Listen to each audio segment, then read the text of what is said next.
Well, good morning. My name is Simon Baker, and I'm Director of Distributed Energy Resources, Natural Gas, and Retail Rates at the California Public Utilities Commission. And I'll be the moderator for today's workshop. I want to welcome you all here to the workshop and looking forward to the presentations and the questions and the participation and comments from stakeholders. First, I'd like to go through a few housekeeping items.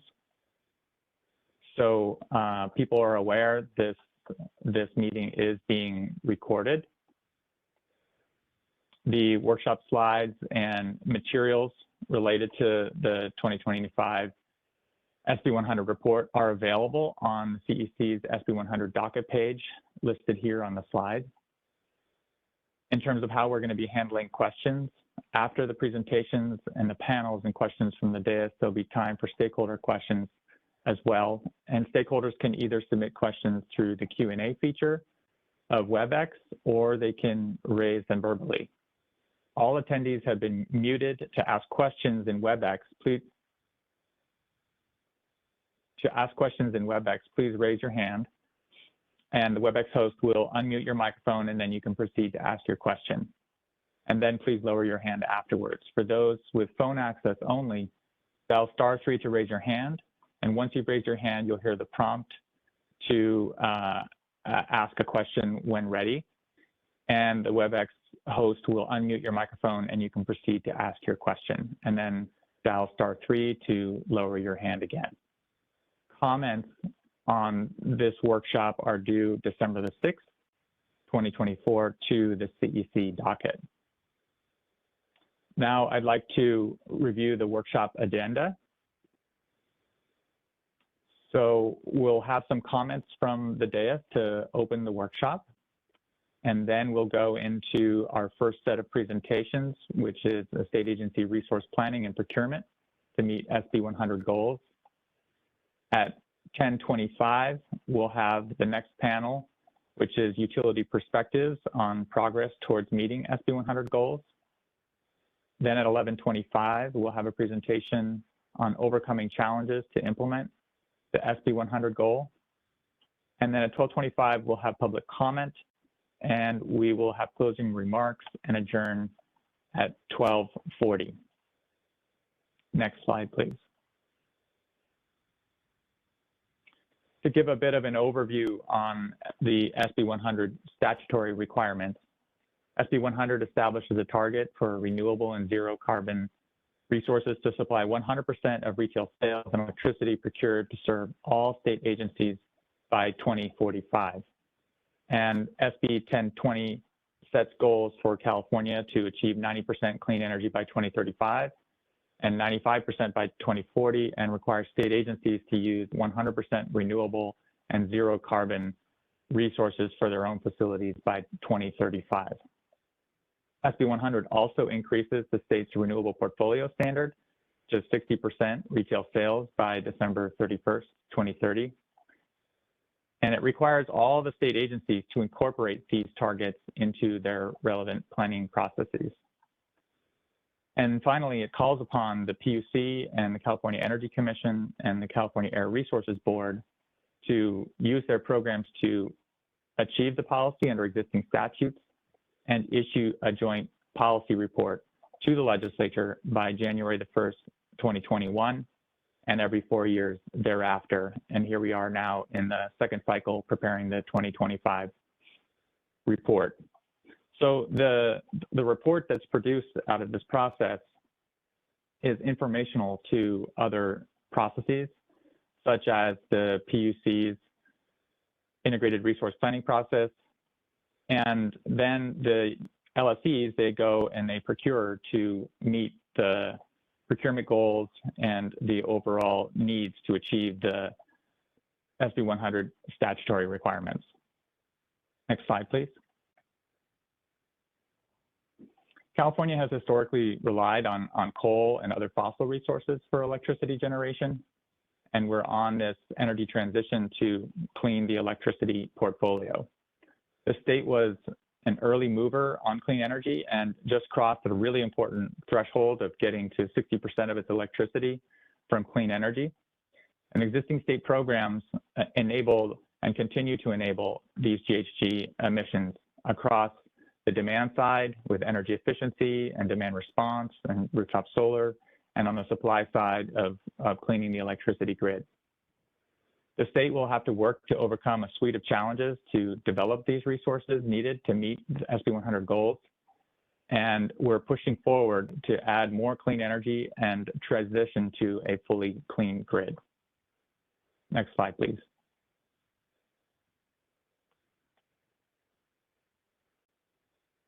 So at this point, I'd like to turn it over to the dais and see what opening remarks we have from our commissioners and executives. President Reynolds. Thank you, Simon, and good morning, everyone. Welcome to the SB 100 workshop on progress toward meeting statutory goals. I'm really happy to be here and really appreciate everybody joining for this great discussion on a Friday morning. As Simon said, I'm Alice Reynolds, President of the California Public Utilities Commission, and I wanted to just give some brief remarks about some context and what we're going to be talking about today. This workshop is, of course, part of the SB 100 public engagement process organized by the joint agencies. So it's not just PUC, also CEC, CARB, and PUC together. And we're all working to jointly develop the 2025 SB 100 report.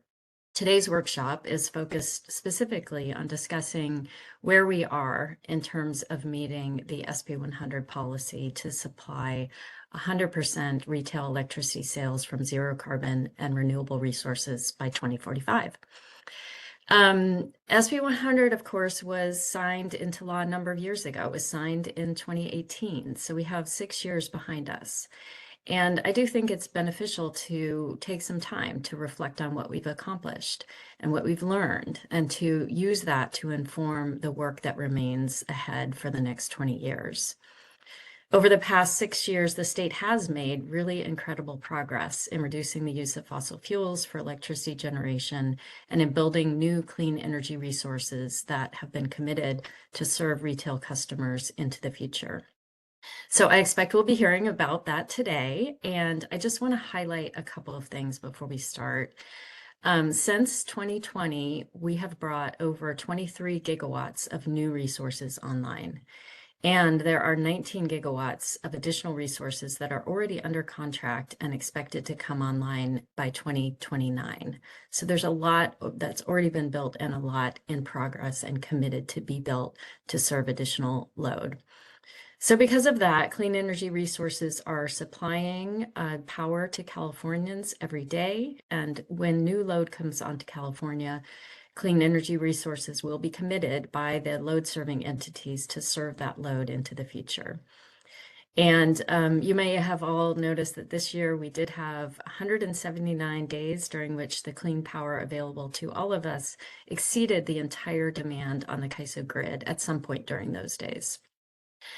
I also want to note, remember, and we're going to be hearing about this today too, that the load-serving entities, those retail providers that provide power to everyone, do play a really critical role in carrying out and implementing SB 100. Those are the entities, we call them LSEs, load-serving entities, that determine what resources to procure to reliably serve their own customers.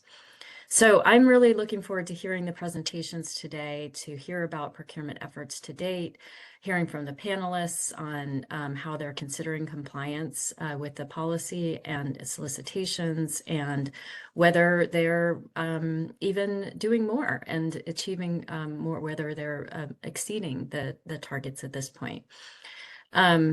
And so I think it'll be interesting to hear both from the CPUC jurisdictional entities as well as the publicly owned utilities, the POU. And I did want to note that all of our entities in California, all of our retail sellers are working every day. We're seeing things like the Joint Powers Authority that's been formed on behalf of the CECs, the CCAs. They're doing a number of solicitations, competitively bid contracts for new clean energy storage projects and other clean energy resources.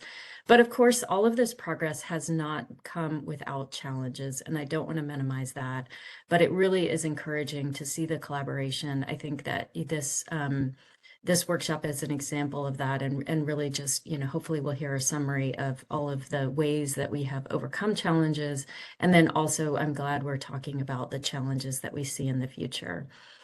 So all of that said, I really want to just take a moment to appreciate that we're going to be reflecting on what has been accomplished and recognizing that continued collaboration is necessary, including among the state agencies, and express really huge gratitude to the staff on all of the work that they've done to date, all of the work in preparing for this workshop, but also in undertaking the joint agency process to carry out the mandates of SB 100. So thank you for staff at the PUC, as well as CEC and CARB and CAISO too, who also works with us. Really looking forward to the presentations and the panel discussion. Thank you, everyone. And with that, I'll now turn it over to Vice Chair Gunda. Thank you, President Reynolds. I also want to begin by thanking the interagency staff for pulling together this workshop. In particular, want to just give a shout out to Sarah Goldmutz, Jacqueline Jones, and Stephanie Cotto from the three agencies that have worked really hard to coordinate this workshop, and Simon Baker and Rajinder Sahota from the two agencies, CARB and PUC, that play a central role at an executive level to harmonize all this work between the agencies. So thank you. Also want to thank the presenters, including Heidi from CEC today, and we have a number of presenters from CPUC and CARB, and our external presenters from SCE, SCP, ARM, Burbank, CAISO, GoBiz, and SMUD. So thank you all for taking the time today on a Friday to help harmonize this work and push it forward on as the state as a whole. Our investor-owned utilities, as President Reynolds said, along with CCAs, energy service providers, and publicly owned utilities play an extremely important role in making this happen. And it's important for the state agencies to learn about the progress and support the progress and work on barriers together. While they, like state agencies, need to meet SB 100 goals, the 100% clean energy retail sales target, the work that we're all doing is also driven by a number of other needs. We have to maintain reliability, we have to maintain affordability, and ensure that equitable transition, and follow the direction of the respective regulators and customer preferences, especially in the POUs. These regulators are local. So I think it's important for us to recognize that the statewide effort has a lot of different moving pieces and a lot of perspectives and uncertainties and needs of flexibility. Overall, as President Reynolds said, we've come a very long way. We had incredible progress. Some of the statistics that President Reynolds shared already, but also this year, thanks to the incredible work from CAISO and other balancing areas, and the many number of staff that work on the ground every day, that we haven't even had a flex alert this year, going through one of the harshest summers on record in California. So thank you to every single energy worker out there that's trying to keep our state not only clean, but reliable. So the three panels will have state coordination and planning direction, but also we'll hear about the utility procurement, which I'm really looking forward to. But also the third panel, which is around navigating challenges that Simon talked at the top, and then really thinking through how do we collectively solve and come up with creative solutions. California as a state has a history of bold goals and being able to deliver. And I think this next 10 to 15 years is one of the hardest transition that we're going to see, both in terms of complexity, aspiration, but also trying to make sure all of us in California feel like we're in this together, and making sure everybody's voices are heard, and people feel that they're a part of this transition, and we understand the uncertainties and needs for flexibility. So saying all that, really looking forward to this workshop, and thanks again to the PUC colleagues for hosting today's workshop. Then I'll pass it back to President Reynolds or Commissioner Reynolds for comments. Thank you. I can pick up next. Thank you, Vice Chair Gunda. And wonderful to be with everyone. Good morning. SB 100 was an incredibly ambitious target to set forth in 2018, and it is very exciting to see the milestones that we've hit on our journey to 100% clean grid. 60% clean is a huge achievement, and it has taken a lot of work to get here from among many different organizations, including the state agencies represented here. And I want to join in the thanks to PUC staff, CEC staff, CARB staff for all of the collective work together that has helped us put together these workshops, but also put together the broader plan for how we work together to support delivering on SB 100's goals. And what we've already achieved delivers real impacts to communities throughout California in terms of improving air quality, improving on health outcomes, and we're going to continue to deliver greater benefits to communities as we progress towards our 100% clean goal. In addition to those tangible benefits that we have already started delivering, we're also doing our part as a state to reduce the risks associated with climate change. And we have partners around the country and around the world who have been joining us in this effort and who look to us to learn from our progress in delivering on these goals.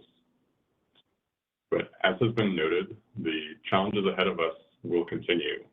The task, in fact, will probably get harder.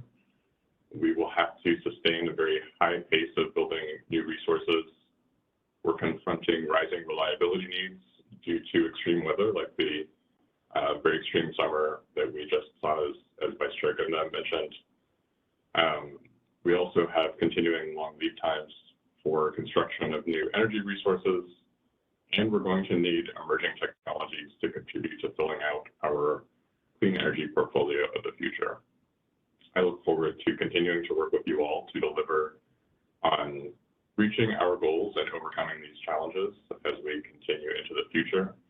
And I'm looking forward to hearing from everyone today as we dive deeper into some of the challenges that we have already confronted, the progress we've made, and some of the challenges ahead of us.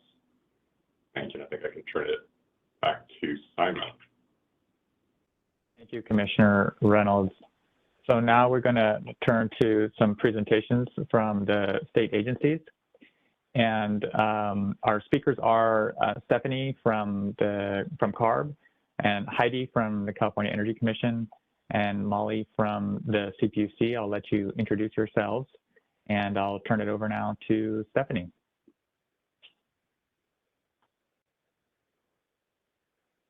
Thank you, Simon. Good morning, everyone. My name is Stephanie Cato. I'm a senior staff in the energy section at CARB, and I'll be presenting an overview of California's climate strategy for reducing greenhouse gas emissions and getting to carbon neutrality, also known as the 2022 Scoping Plan Update. The electric sector is poised to play a key role in deep decarbonization efforts. The Scoping Plan covers emissions across all sectors and provides a framework to show how sectors will transition and in turn helps inform the SB 100 planning process. Next slide, please. AB 32 created a comprehensive program framework to reduce greenhouse gas emissions and directs CARB to develop a scoping plan at least once every 5 years to lay out the big picture story of how the pieces of the state's climate strategy fit together to achieve multiple objectives. The plan leverages our traditional air quality policies to achieve both greenhouse gas and air pollutant emission reductions. Here in this slide, we have an overview of the climate policy framework guiding CARB's work. Greenhouse gas targets and goals are informed by legislation and executive orders that provide targets for total statewide emissions. And there are also sector-specific targets, such as those set by SB 100 and SB 1020 for the electric sector. The scoping plan lays out a cost-effective and technologically feasible path to achieve the greenhouse gas targets in a way that's consistent with all directives.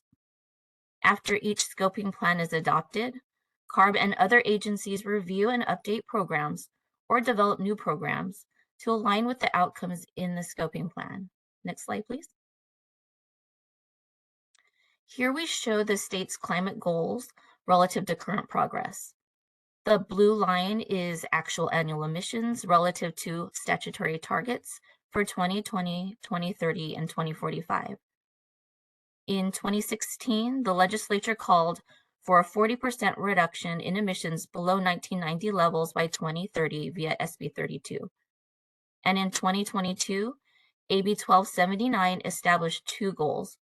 One, to reduce anthropogenic greenhouse gas emissions by 85% by 2045 compared to 1990 levels, and two, to achieve carbon neutrality no later than 2045.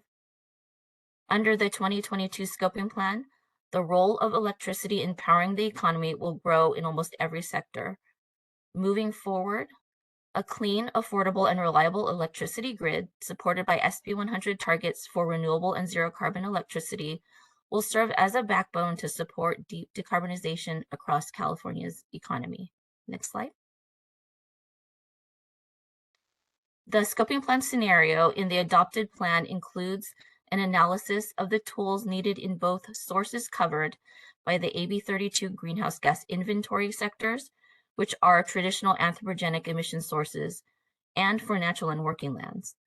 For the AB 32 greenhouse gas inventory sectors, the scoping plan scenario uses a broad portfolio of existing and emerging fossil fuel alternatives and includes achieving the ZEV executive order, eliminating internal combustion engines in new vehicle sales and the majority of legacy vehicle fleets. For natural and working lands, the scenario includes ambitious levels of land management action across land types, with activities that prioritize restoration and enhancement of ecosystem functions to improve resilience to reduce negative climate change impacts. Next slide.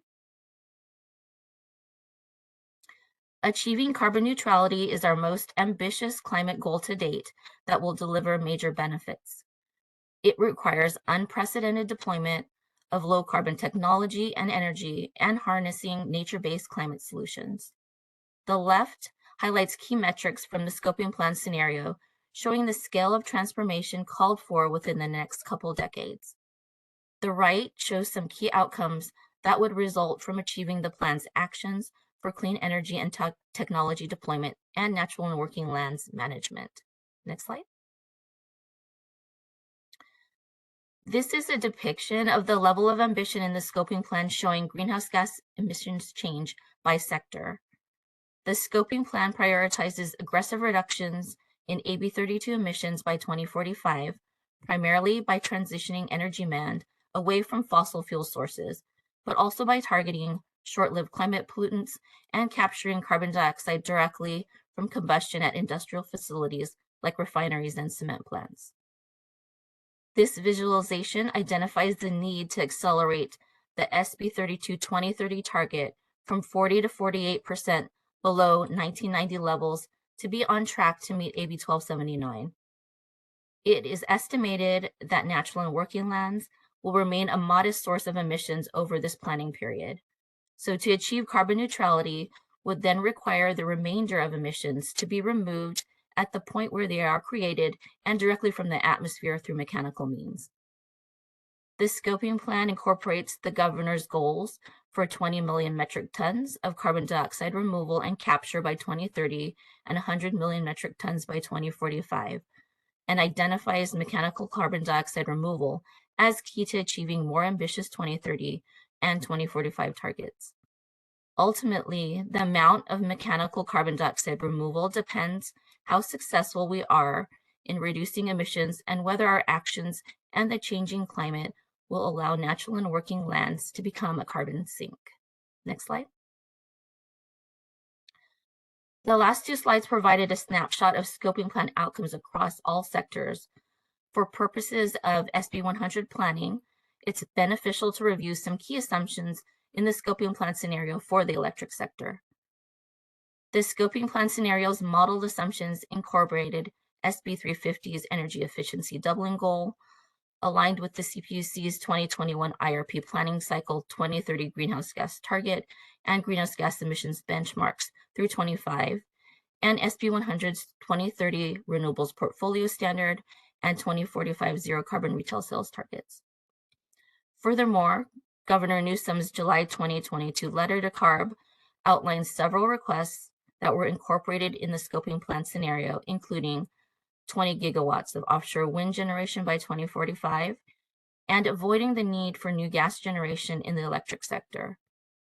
This scoping plan also incorporated the use of carbon dioxide removal strategies in the electric sector to ensure the scenario met AB 1279's targets of an 85% reduction in anthropogenic greenhouse gas emissions and achieving carbon neutrality. Specifically, the scoping plan scenario modeled removal of 16.7 million metric tons of carbon dioxide from existing fossil gas electricity generation in 2045. Next slide. With high levels of electrification across sectors, a clean electric grid serves as a cornerstone for the transition.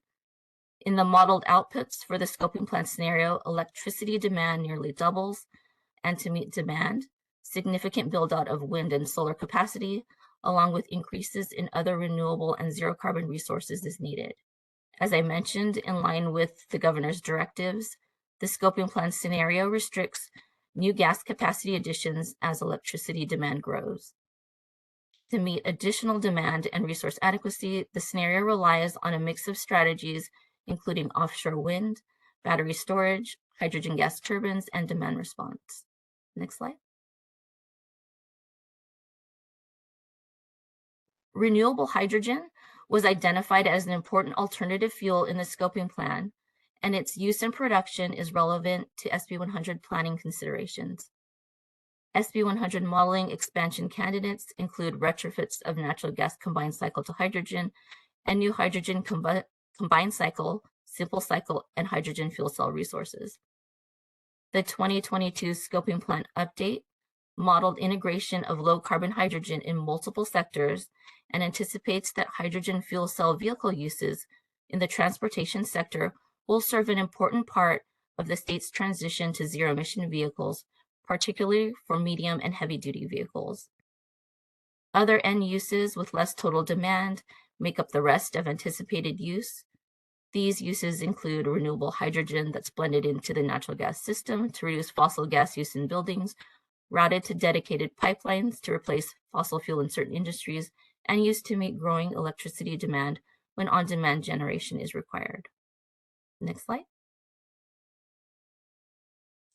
In the 2022 scoping plan update, hydrogen is an alternative fuel for liquid transportation fuels and natural gas, and the modeling estimated the annual amount of hydrogen needed to achieve greenhouse gas emission reduction goals from now to 2045.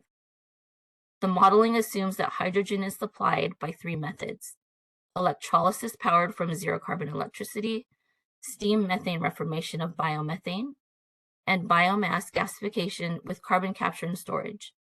The volume that each method could contribute is shown on the slide. The electricity needed to produce the hydrogen was not captured in the modeling of the electric sector as a whole, but rather the scoping plan includes an approximate amount of off-grid solar that directly feeds hydrogen production and is not integrated with the broader grid. These model assumptions were strictly for the purpose of the scoping plan, utilizing the information available at the time. This is an area of rapid development, and our understanding of the issues involved in hydrogen production and use are currently being studied by CARB and other agencies' work as directed by SB 1075. Next slide.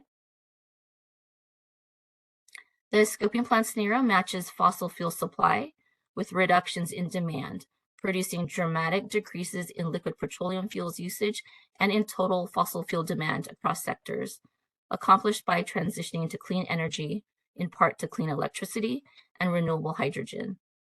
Efficiency improvements also contribute to reduced demand for fossil fuels.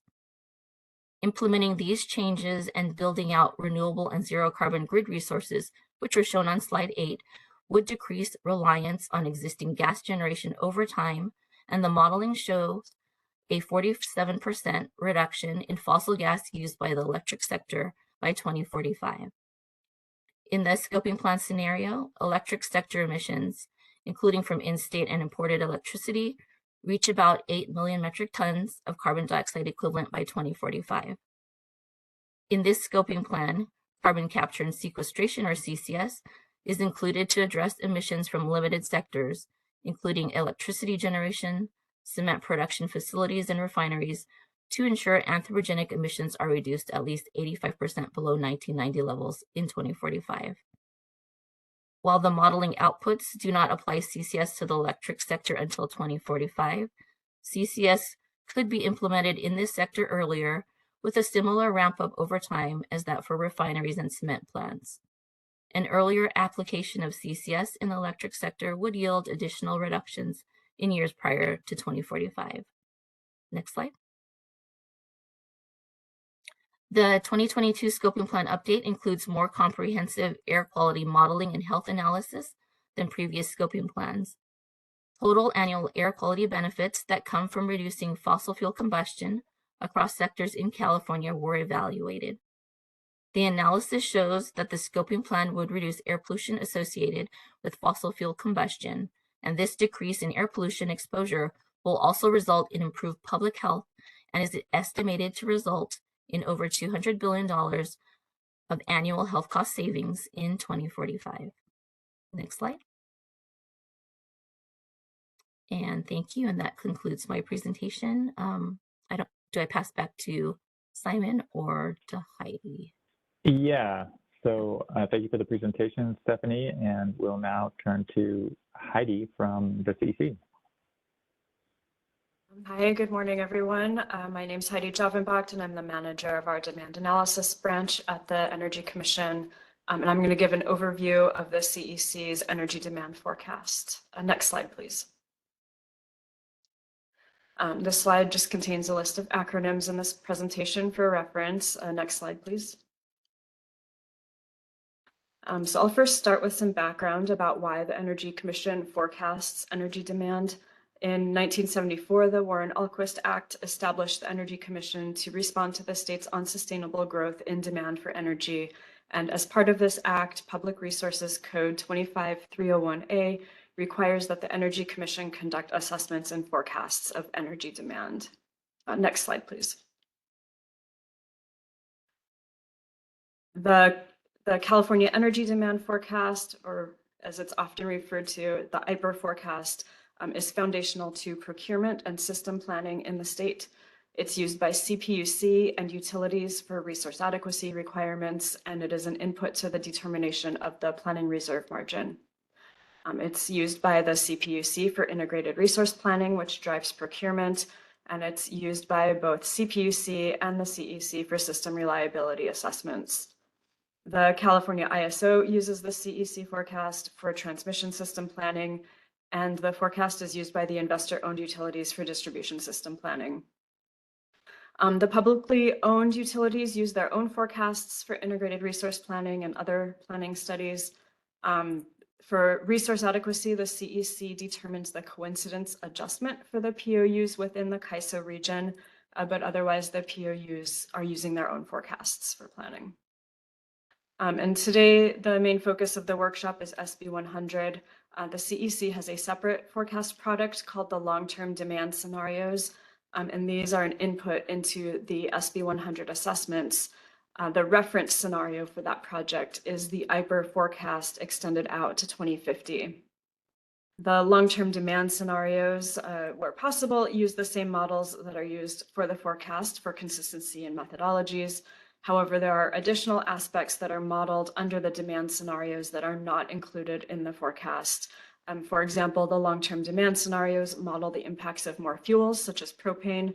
They also model additional strategies for meeting the state's climate goals, including strategies that currently have too much uncertainty around them to be included in the IPER forecast. And next slide, please. The forecast is a 15-year forecast of electricity and gas demand in the state. We project annual electricity and gas demand and hourly electricity loads. The forecast includes scenarios reflecting various levels of adoption of behind-the-meter PV and storage, energy efficiency, building electrification, and transportation electrification. The forecast also includes 1 in X year net electricity peak estimates. We update the electricity forecast annually with a comprehensive update in the odd years.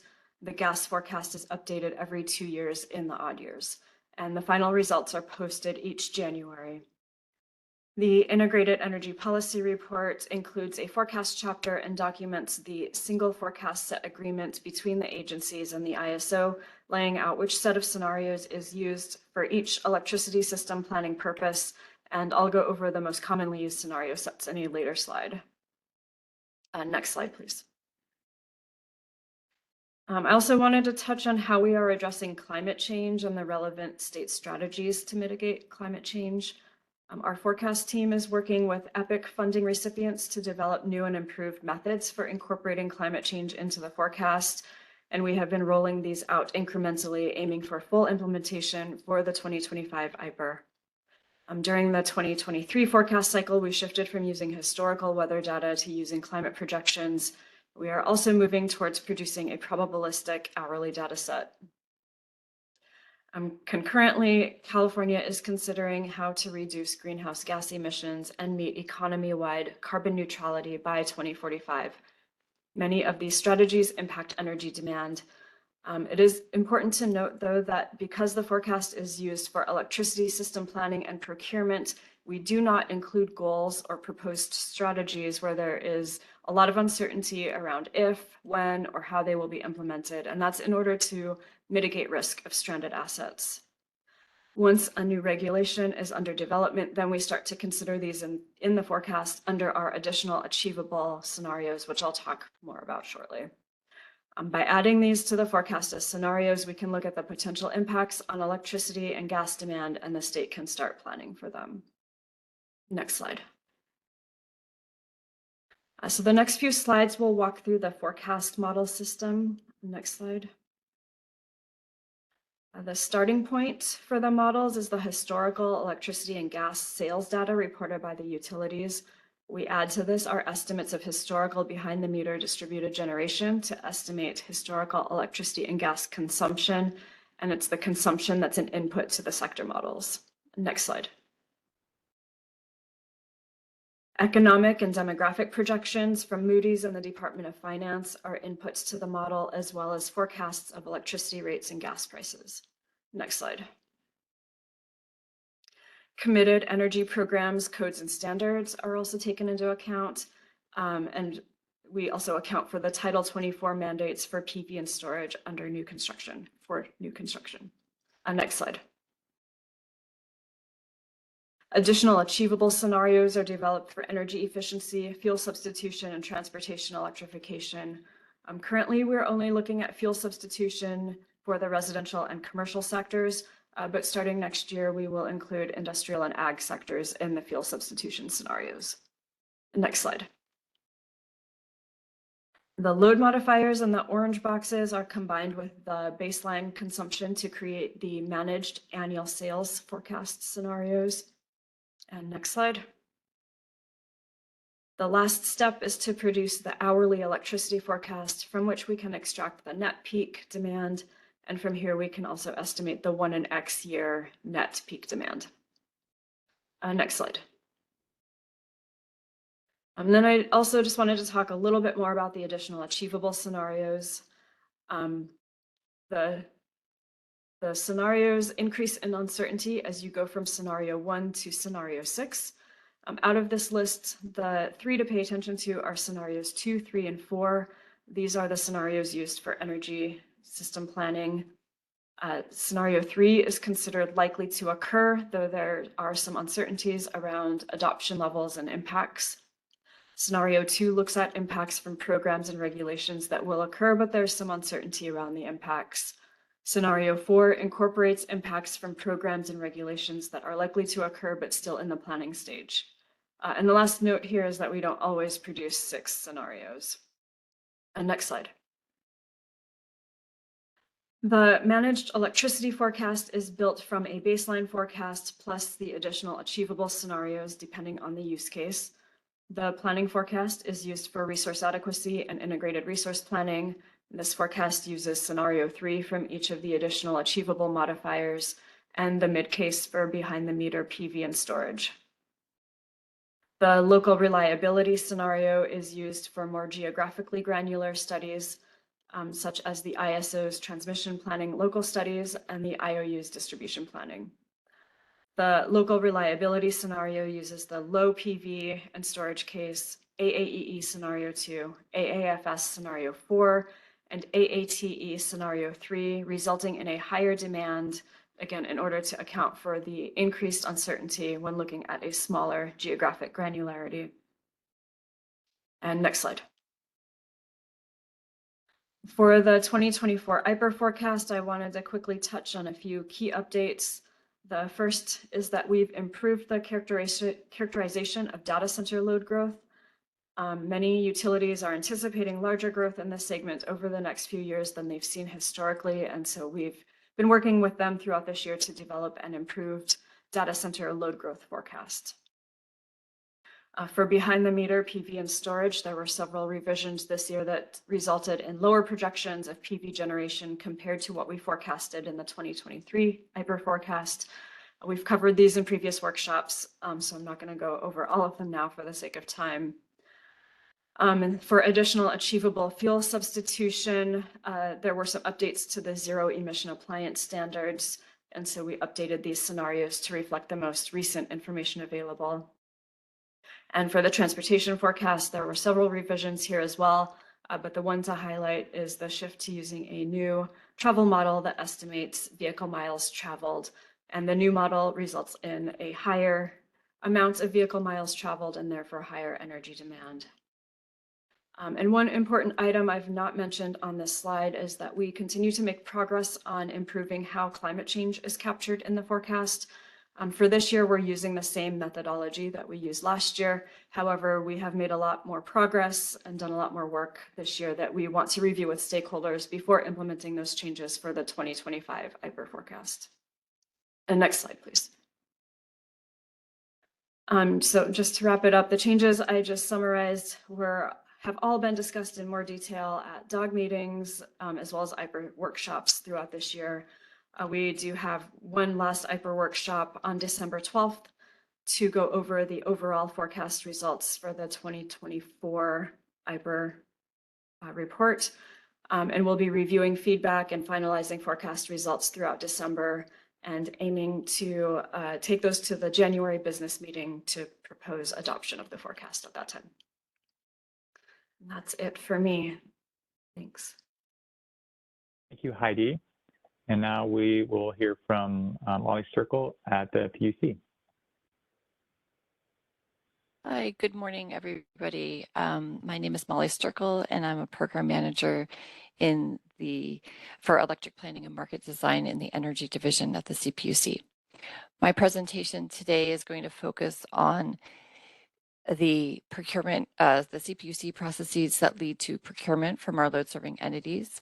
And I'm going to provide an overview of how we integrate the two state planning processes that were just described by the CARB and the CEC and integrate them into the CPUC's integrated resource planning process, or IRP, and then describe how the IRP process flows into procurement, transmission planning, and ultimately the construction of new resources. Next slide. Thanks. So this first slide is a visualization of how the state's planning processes are coordinated and working together to push forward to transition to a fully clean grid. Most of you are aware that the California electricity planning processes involve a multitude of organizations and work streams that are flowing between them. So this slide attempts to show a rough order of operations. Starting at the top, we see that CARB oversees the implementation of the GHG targets as established by the legislature, as described by the recent presenter, and then these targets then flow into other organizations' work. So the CEC produces a demand forecast that's just described by Heidi, and then that demand forecast is then used to flow into generation, transmission, and distribution planning. So the annual IPER forecast and the CARB target are really the two main inputs into our IRP process. And I'm going to discuss this IRP process in more detail on the next slide. But I want to mention here that then our IRP process produces outputs, which become inputs for the CAISO's transmission planning process. And we can see on the fourth row there that the CAISO has the transmission planning portfolios, and they use those portfolios that we send them to trigger transmission investments by the CAISO. On the last row, our load serving entities use the IRP planning process and, of course, the transmission planning process to drive resource procurement. And we've set binding procurement targets that are based on the GHG targets that the LSCs might meet.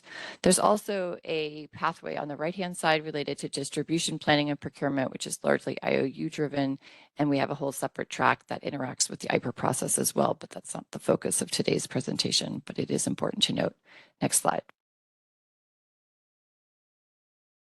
Okay, so this slide helps illustrate how the two main programs at the CPUC support the procurement needed to meet the SB 100 goals. To ensure that the state keeps progress on meeting the SB 100 targets, as well as maintaining reliability, these two programs cover resource planning and procurement in tandem. The resource adequacy program is focused on the near-term horizon. It sets annual capacity requirements for system, local, and flexible capacity for each load-serving entity to meet based on their share of the load forecast, plus a planning reserve margin. So we work closely with Heidi and her team when they adopt the load forecast, because that translates into resource adequacy obligations. These resources have a must-offer obligation to bid their resources into the CAISO's energy market, which then optimizes load and resources in accordance with the energy bids. So the resource adequacy program is in the midst of a transition at the moment to a new paradigm called Slice of Day, which is more of a 24 obligation than the old monthly counting program, which focused on more on periods of need during the day. So the top right-hand corner of the slide shows a visualization of how we look at in aggregate at the showings of all resource adequacies. In this case, it's a sample month of September. The IRP program focuses on the long-term horizon to ensure that there are enough resources as we enter the near term with the resource adequacy program. And this slide describes how we have, sort of four main parts of the IRP process. We build portfolios by taking into account the input from the IPER, as well as the LSC's own planning processes, as well as input from stakeholders, and the direction provided by SB 100 and SB 350. The bottom right-hand side picture on this slide shows how we identified the GHG emissions trajectory from the electric sector that are allowable, and we enter that as a binding constraint into the modeling to identify resource portfolios, including the new build needed to meet the SB 100 goals. So the CPUC is planning for portfolios.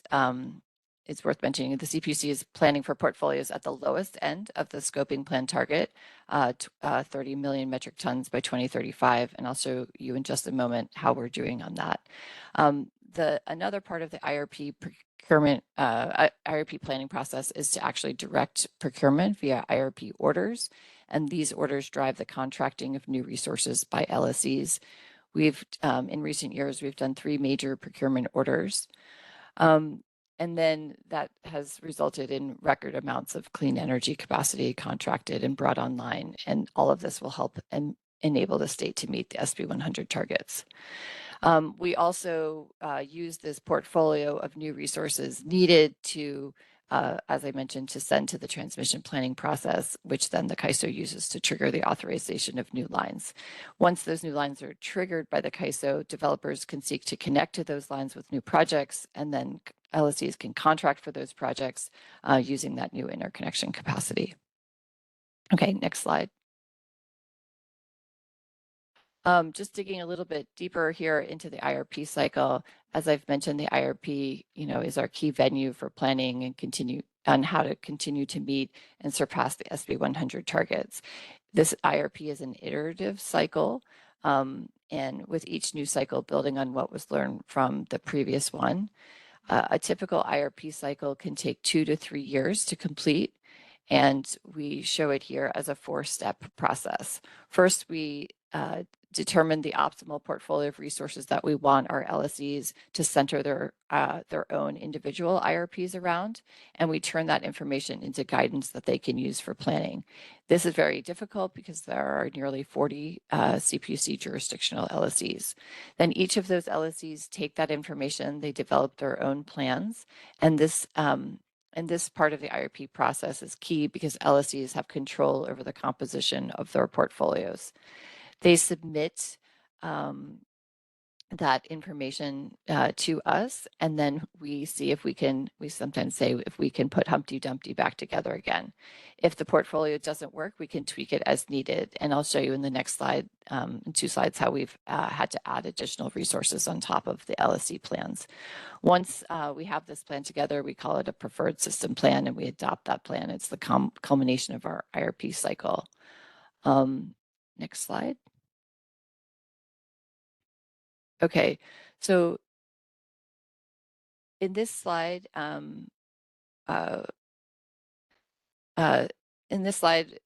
we can see, sorry, I'm having trouble seeing. In this slide, we can see how the CPUC jurisdictional LSEs are planning to surpass the SB 100 interim targets.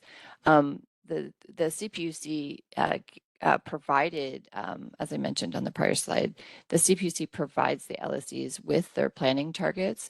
In this case, we gave them targets of 18.6 million metric tons by 2030. That was an interim target, and 15 million metric tons by 2035, which was the low end of the CPUC jurisdictional share of the 30 million metric tons by 2030 and 25 by 2035. I'm glad that's spelled out on the slide for you. But the actual plans showed in excess of the required rejections. And so all LSEs met their assigned greenhouse gas emission benchmarks, with some achieving emissions well below their assigned benchmarks. And so you can see there the LSE emissions by 2035 in aggregate would be 12.12 million metric tons. And so the CPUC jurisdictional LSEs have demonstrated a collective intention to exceed their proportional share of GHG requirements. And then we use those intentions to build the portfolio. And so let's go ahead and look at that on the next slide. So now that we have the LSE plans, we build a portfolio. So in this slide, we show how we're planning for 25 million metric tons of GHGs by 2035 in our core case of the preferred system plan portfolio, which was adopted in February 2024 by the CPUC. The capacity here is shown by year, and these are marginal additional capacity that's needed on top of the existing system. These columns show a combination of the load-serving entity plans and as well as what we call the resolved selected capacity, and that means that our model generates capacity. So everything below the horizontal black lines is what was planned for by LSE plans, and everything above the black lines is incremental to the LSE plans and selected by the model. And so in the near term, you can see that the LSE plans are very close to the top of the columns. But as you move out farther in the planning horizon, the model needed to select some additional capacity. And so you can see that it starts to build additional capacity, and it chooses which capacity to build based on the inputs we feed it about the expected cost and availability of new resources. And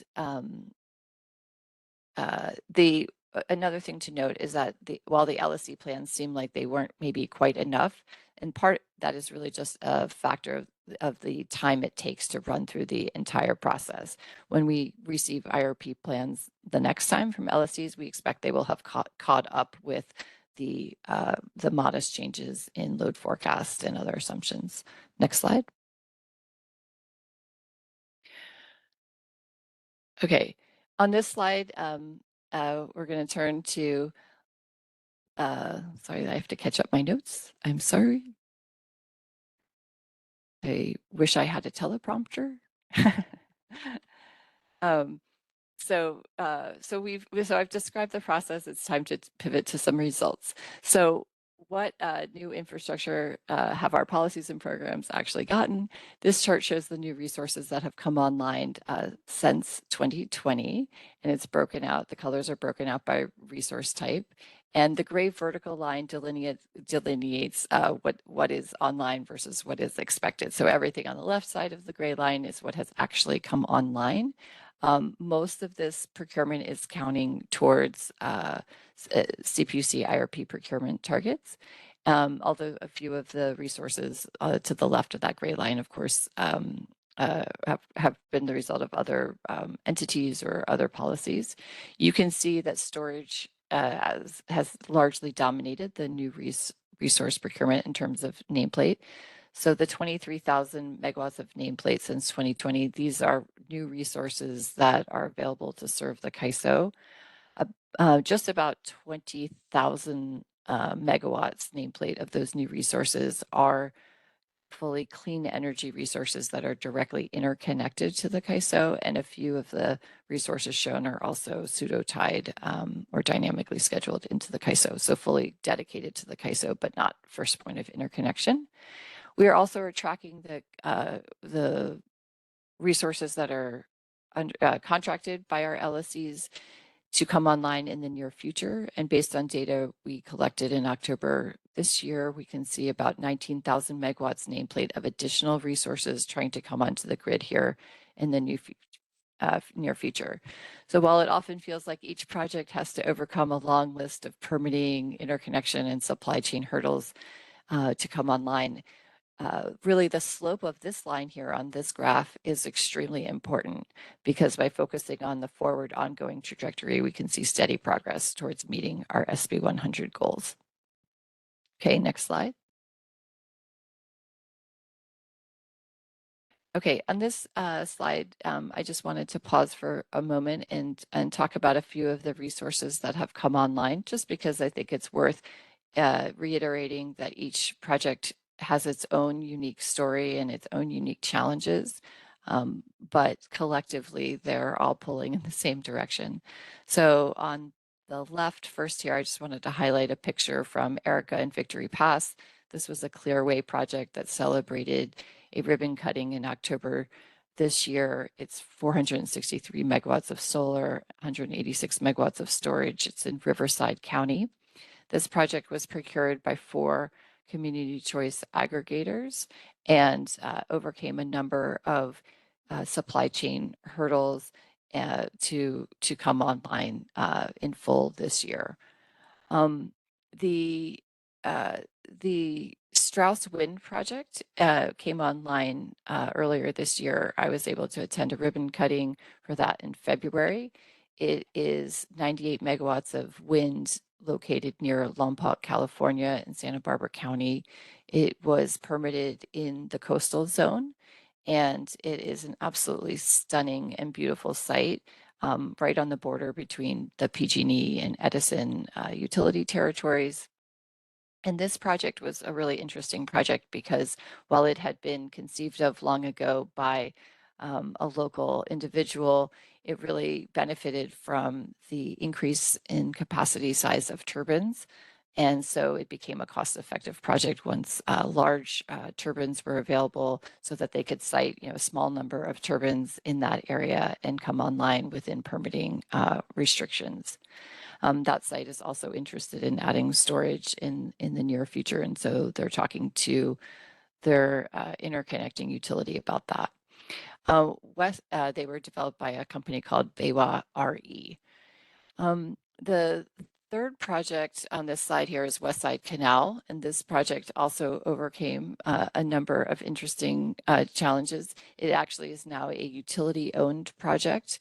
It was originally developed by RWE, and it's now owned by San Diego Gas and Electric. And this project is also looking at expanding to provide additional capacity in the area. But it currently has 131 megawatts of storage that came online, I believe, late last year. Next slide.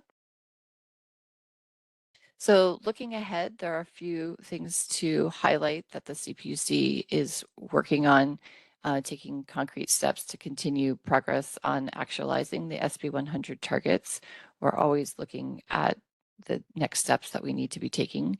So the first one to highlight here is that the CPUC adopted a decision in September 2024 related to AB 1373 centralized procurement.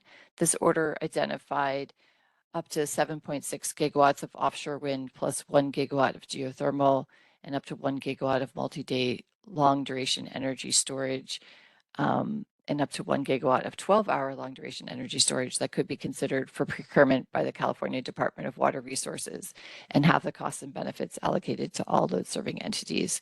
So one part of the IRP planning process has been that we have identified the need for these types of resources. And so we're looking at how to most cost effectively ensure that those resources get built in a timely manner.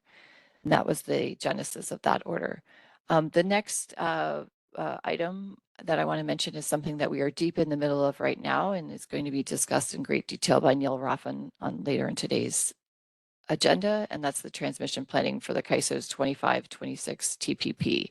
So Neil is going to discuss our annual cycle of busbar mapping, and we will be sending a portfolio of new resources to the CAISO in February 2025, like we do on an annual basis.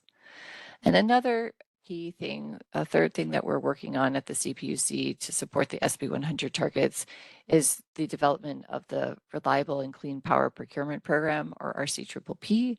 This will be a new program in IRP that's aimed to provide a holistic approach to procurement for all CPUC jurisdictional LSEs and establish the long-term LSE procurement requirements for the resources needed to meet the SB 100 targets. So as I mentioned, we've had a lot of procurement, a lot of resources have come online, but we've done this on an order by order approach. And so this RCPP will become a routinization of that approach and allow LSEs more certainty in contracting to meet their long-term GHG and SB 100 goals. So a staff proposal is expected soon. And with that, I'm going to close my presentation. Thank you. Thank you, Molly. And now we have an opportunity to hear from the commissioners on the dais. Any questions that they may have on the panel presentations that we've heard so far, and then we'll open it also to stakeholder questions. I do want to remind folks that we have an opportunity for stakeholder comment that is coming at towards the end of the agenda. So if you have comments, please do hold them for that time. Now's the moment to be asking questions. And I'm actually going to call an audible here to see if Natalie Lee from CARB might want to make some opening remarks from CARB, because just heard that might be something that they wanted to do. Good morning, Simon. No, thank you so much. Appreciate the opportunity. We are, happy to be here.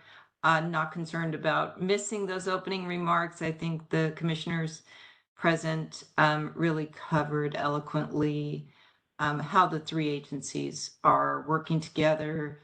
And we here at CARB, the CARB team, really appreciate the collaboration among the agencies to date and know that we'll continue to work really effectively forward. But also really appreciate the staff teams today, their effort, and the opportunity to take some time to look at progress, which is so critical as we are planning those next steps, and really looking forward to the conversation about the barriers to that future progress and how we can embed that thinking in our collaboration across the agencies. So do want to just note that unfortunately Chair Randolph was unable to attend today. She sends her best wishes for a good discussion today. And I do want to convey on her behalf her appreciation for this collaboration. Great, thank you very much, Natalie. Are there any questions from the dais? have any questions, but I do want to thank all of our presenters for walking through some of the different state processes, which I think really nicely reflect some of the challenges inherent in the work that we're trying to do here. Ultimately, it's very important for the electric sector and the energy sector more broadly for us to have our best possible predictions about the future in order to align our construction and our grid for future needs of the system. And of course, lots of intervening events happen throughout the California economy that are going to change the nature of that forecast over time. And I really appreciate all of the processes that we have developed as a collective group of agencies to make sure that we are capturing what is happening and using the best available data to anticipate what we're going to need. So really appreciate walking through all of these processes, and I look forward to hearing from the audience in case they have any questions.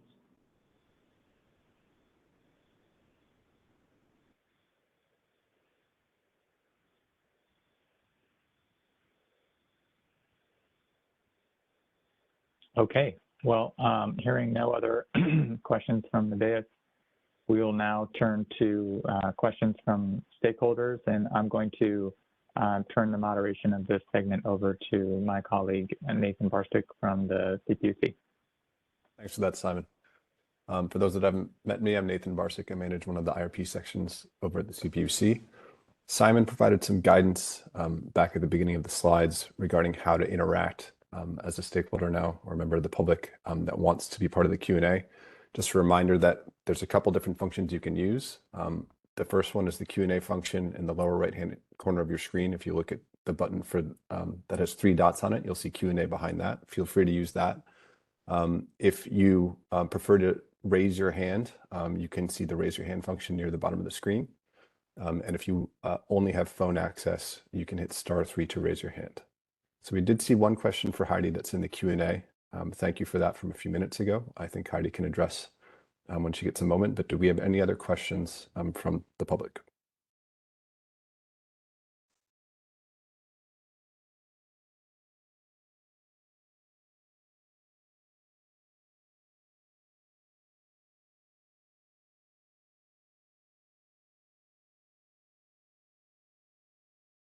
Hearing none.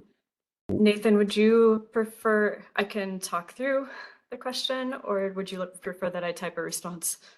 Go for it, Heidi. Okay. Okay, so the question is under what additional achievable scenario are bidirectional V2X EV charging technologies currently assigned, and are there efforts underway to move this emerging technology up the uncertainty scale? So the answer to that is we are not considering bidirectional charging in the forecast at this time, but we have modeled it under our demand scenarios project.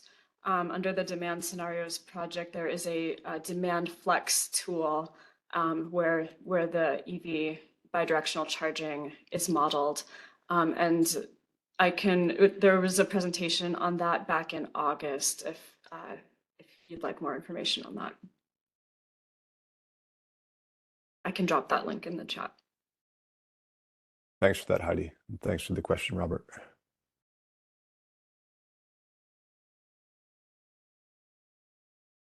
From Andrew just now, will a copy of today's presentation be made available after the meeting? I want to turn to Sarah to answer this. I believe that a copy is actually already up. Yes, if it's not up yet, it will be up at some point today.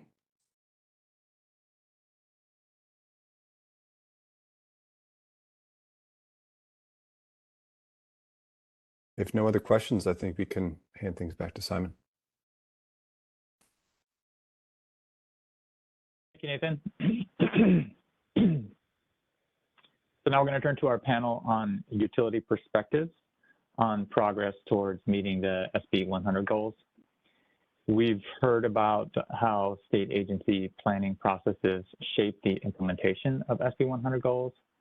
And our next panel will speak to how the LSCs are responding to these directives and working to get renewable generation and storage projects brought online to comply with the mandate. As we assemble the SB 100 report for 2025, we really want to take stock of the LSC's efforts to achieve the zero carbon electricity targets. And we saw earlier in the presentation from CARB that we're talking about record-setting pace of development across the clean energy sector in terms of renewable projects and storage development and hydrogen, electric vehicles. So as Vice Chair Gunda noted at the top, we have a diverse regulatory environment in California governing the state's utilities, including the publicly owned utilities and community choice aggregators, the energy service providers, and the investor-owned utilities. And on this panel, we will hear from representatives of each of these entities. So now let me introduce the panel. I'll be moderating this panel, and we have Dan Hopper from Southern California Edison, representing the investor-owned utilities. He is Managing Director of Regulatory Policy. Welcome, Dan. And we have Mary Neal. She is with MRW and Associates. She's a consultant to the Alliance for Retail Energy Markets, or ARM, representing the energy service providers. She is a senior project manager there. Welcome, Mary. And we have Ryan Tracy with Sonoma Clean Power, representing the community choice aggregators. He is Director of Planning and Analytics there. Welcome, Ryan. And we have Mandeep Samra with Burbank Water and Power, representing the publicly owned utilities, and she is the General Manager there. So I'll start here. Can each of the panelists please introduce yourselves and provide a quick overview of your utility service area, who you serve, where your customers are located, and I will turn it over first to Dan. Okay, thanks, Simon, and thanks to the joint agencies for the opportunity to be on the panel today. So my name is Dan Hopper, Managing Director of Regulatory Policy at Southern California Edison. Part of the scope of my team is managing regulatory policy development and case management in our energy procurement and market areas. SCE, just as for context, serves about 15 million customers, really a highly diverse kind of mix of customers in a 50,000 square mile territory that stretches essentially from the Central Coast to the Eastern Sierra region and the Nevada border, and then south to the San Diego County border. So really happy to be here and looking forward to the discussion today.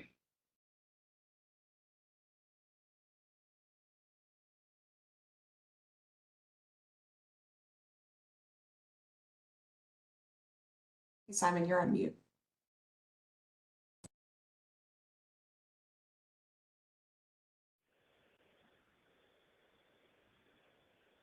Thank you. And now I'm going to turn it over to Mary Neal. Sure. Hi, happy to be here. So as Simon mentioned, I'm here representing ARM, which is a group of 3 of the largest ESPs in California. ESPs are, serve the competitive market for direct access load. These are commercial customers spread across the state. So there's no distinct service territory. It's really a customer by customer need, and the ESPs take pride in, being customer driven. And me myself, I am as Simon mentioned, I'm a consultant. I helped our members do filings in the RA and IRP proceedings with the CPUC. So I'm well versed in these issues for long-term resource planning issues to talk about today. So I look forward to the discussion. Thank you, Mary. And Ryan? Thank you, Simon. And yeah, it's great to be here. So I'm Ryan Tracy. I'm Director of Planning and Analytics at Sonoma Clean Power. My team, our main charter is to lead the integrated resource planning process for Sonoma Clean Power. We also lead strategic initiatives like our Geothermal Opportunity Zone project, which I hope we'll be able to share a little bit more about this morning. Sonoma Clean Power, we're the second CCA to form. So we were formed back in 2014. We serve Sonoma and Mendocino counties with about 230,000 meters. I think we serve about 500,000 people. But yeah, great to be here. Thank you. And Mandit? Yeah, hi, nice to be here. Really grateful to share the POU story. So I am the general manager of Burbank Water and Power, which is a department of the city of Burbank. We are a publicly owned utility. We have a water utility and electric utility, and we also provide fiber. We have about 55,000 electric customers. We are the media capital of the world. We have about 1,000 media companies here, including Disney, Nickelodeon, Warner Brothers. And 70% of our electric load is actually commercial. We have about 105,000 residents, but we have 129,000 people that commute here every day. We have our service territory is not as big as Edison's. We're 17 square miles. And lastly, we are part of the Los Angeles Department of Water and Power Balancing Authority. So we have a limited transmission. Thank you. Thank you. So Dan, Mary, and Ryan, you and your entities are procuring to meet IRP's medium-term reliability procurement orders and also have to meet the RPS requirements. Can you talk a little bit about your procurement efforts to date and how you're considering compliance with or surpassing these targets in your solicitations? Dan, shall we go to you? Sure, I can start. So yeah, we're very busy over the last few years procuring based on our midterm reliability requirements. It's been a very challenging process, I think, as people recognize. It's due to various reasons that I think have really all sort of worked together to kind of drive up prices for resources and make online resources coming online kind of challenging. But SE is happy to report that we're really close to meeting all of our midterm reliability procurements, which is something we're proud of internally because it's been, again, a significant effort. I think Molly said earlier, almost record breaking, I think, in terms of the number of contracts LSCs have signed across the board. We're proud of it, given that we had the largest share of the LSC allocations. So a lot of progress on MTR. I think we're also procuring a lot of RPS resources through MTR, and so we're on track to meeting our RPS compliance period 5 obligations. We're going to have some ongoing solicitations to meet compliance period 6 obligations, and now we're really looking at 2030 and beyond. It's something that we're totally committed to hitting 30 million metric tons by 2030. However, we're seeing a lot of challenges in getting there, but we're going to sort of aggressively have sort of ongoing solicitations to try to meet those targets, kind of working with developers, working with the PUC and the CAISO to sort of work through some of the challenges we're seeing for meeting 2030 and beyond. But we think that it's doable. It's going to be very challenging, though. We can talk about some of those challenges, I think, in the later part of the discussions. The other piece of it is sort of thinking about longer term and sort of what sorts of different types of resources are needed, right, to meet our decarbonization and carbon neutrality targets long term. Obviously, solar and storage is going to be a big part of that, and wind, are commercially viable resources, but looking for additional, what we're calling clean firm resources to help really support kind of our ongoing reliability needs as a system. Thank you, Dan. Maybe let's turn it over to Mary. That same question. Sure. I'd just like to start by saying, when it comes to meeting requirements, ESPs take these requirements very, very seriously. I think the current situation, I see it as a little bit of a glass half empty, half full situation. So, on the good side, we have ESPs out there doing deals, signing long-term contracts, getting new capacity online. ESPs were able to meet the requirements in the first IRP order that came out in 2019 and collectively met the first tranche of procurement for MTR. But as we move, with the second tranche in 2024, that was a lot more challenging. And I know not all ESPs were able to meet that goal by the 2024 deadline, but it doesn't mean penalties are still bridging opportunities. If we can get the capacity online eventually, but it's been a challenging environment out there. RPS, I think, has been a little bit more reachable. It's certainly better understood, it's been around longer. But echoing some of what Dan said, that it's a challenging environment. And in terms of, you mentioned surpassing requirements, ESPs as competitors for their load for DA customers tend to be very cost conscious, and so generally they just want to meet the requirements. They're not trying to exceed requirements, but they're also customer focused. So if they have customers that are interested in exceeding requirements, they can work with them to do that. But I think that's at a high level where we're at right now. Good, thank you. And Ryan, do you have thoughts on this? Yeah, you bet. I definitely share some of the affordability and execution challenges that Dan and Mary have shared, but CCAs, including SCP, were really proactive in responding to the MTR order, which gave us some time to figure out how things worked and sometimes pivot our plans. Sonoma Clean Power, like many CCAs, is in good shape with our long lead time resources. We've got everything either COD'd or near COD to meet the non-LLT tranches, mostly with standalone storage and solar plus storage type resources. I think in that perspective, we're not planning on going a lot further than MTR when thinking about storage. I think especially with slice of day and what we're seeing on the market revenue piece, I think that the MTR gave us a lot of our near term or even midterm storage needs.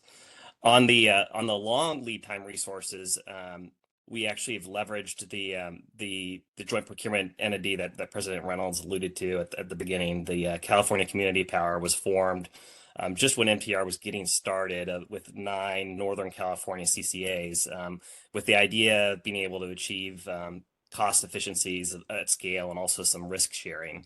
And we use that, Sonoma Clean Power is a member of that. We use that as a vehicle to put out solicitations for both the long duration storage and the clean firm requirements of MTR. And I think we were the first group to secure contracts. We secured 2 long duration storage contracts and 2 geothermal contracts that in composite would fulfill all the MTR requirements for the California Community Power members, which I think we really proved that as an effective way to be able to join CCAs together and really move procurement forward.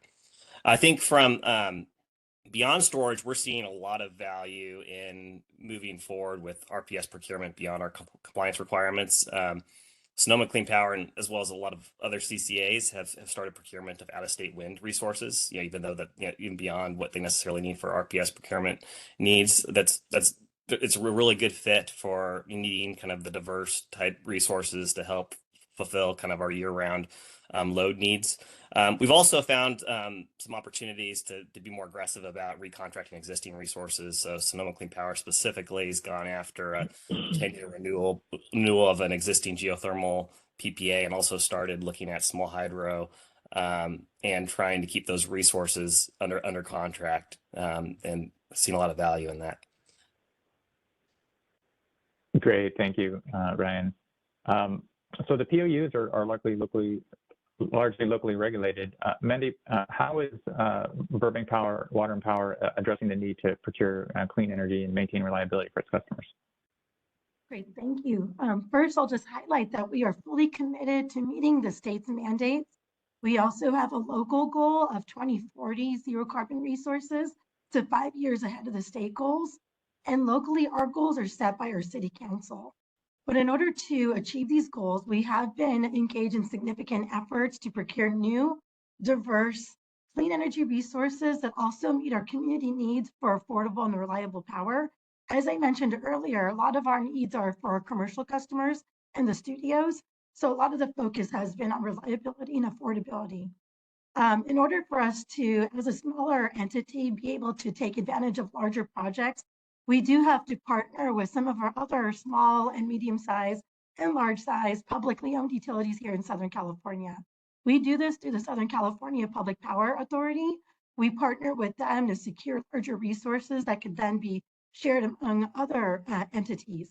And that is a good way for us to do that in order to maximize economies of scale. We are also a very transparent community. We had our integrated resources plan, which is our blueprint for 20 years of our energy plan. It was developed with robust community outreach, but it lays the foundation for how we can get to these goals and what the rates will be. We had 9 stakeholder meetings, 4 community meetings. We were consistently talking with our city council and our board all along the process, and this happened over 18 months. Lastly, as a publicly owned utility, we are community owned. At Burbank, our team meets with the public on a regular basis to have these discussions of what kind of resources can we secure, what is the public willing to pay for these resources, and just to give them an update on how we are balancing reliability, affordability, and sustainability. It is a challenge for us, but really our routes are to partner with our local utilities. And there are a few times where we do partner on smaller resources that we could secure on our own. But it is a challenge unless we partner. Thank you. Thank you. Dan, Southern California Edison is one of the state's oldest electric utilities. Can you give us a little bit of a flavor of how you've changed your approach to procurement over the years to bring new low-emitting resources to the grid while also maintaining reliability? Yeah, sure. Yeah, over the years, I think our resource planning and commercial activities have evolved very significantly and matured. The policy environment's changed, the market has significantly changed, and so we've had to sort of evolve internally. I'll talk about a couple different things. Maybe, well, historically, our RPS procurement has really been, we're seeking to just bring on new resources at least cost as possible, despite a decade ago those resources being fairly costly for our customers.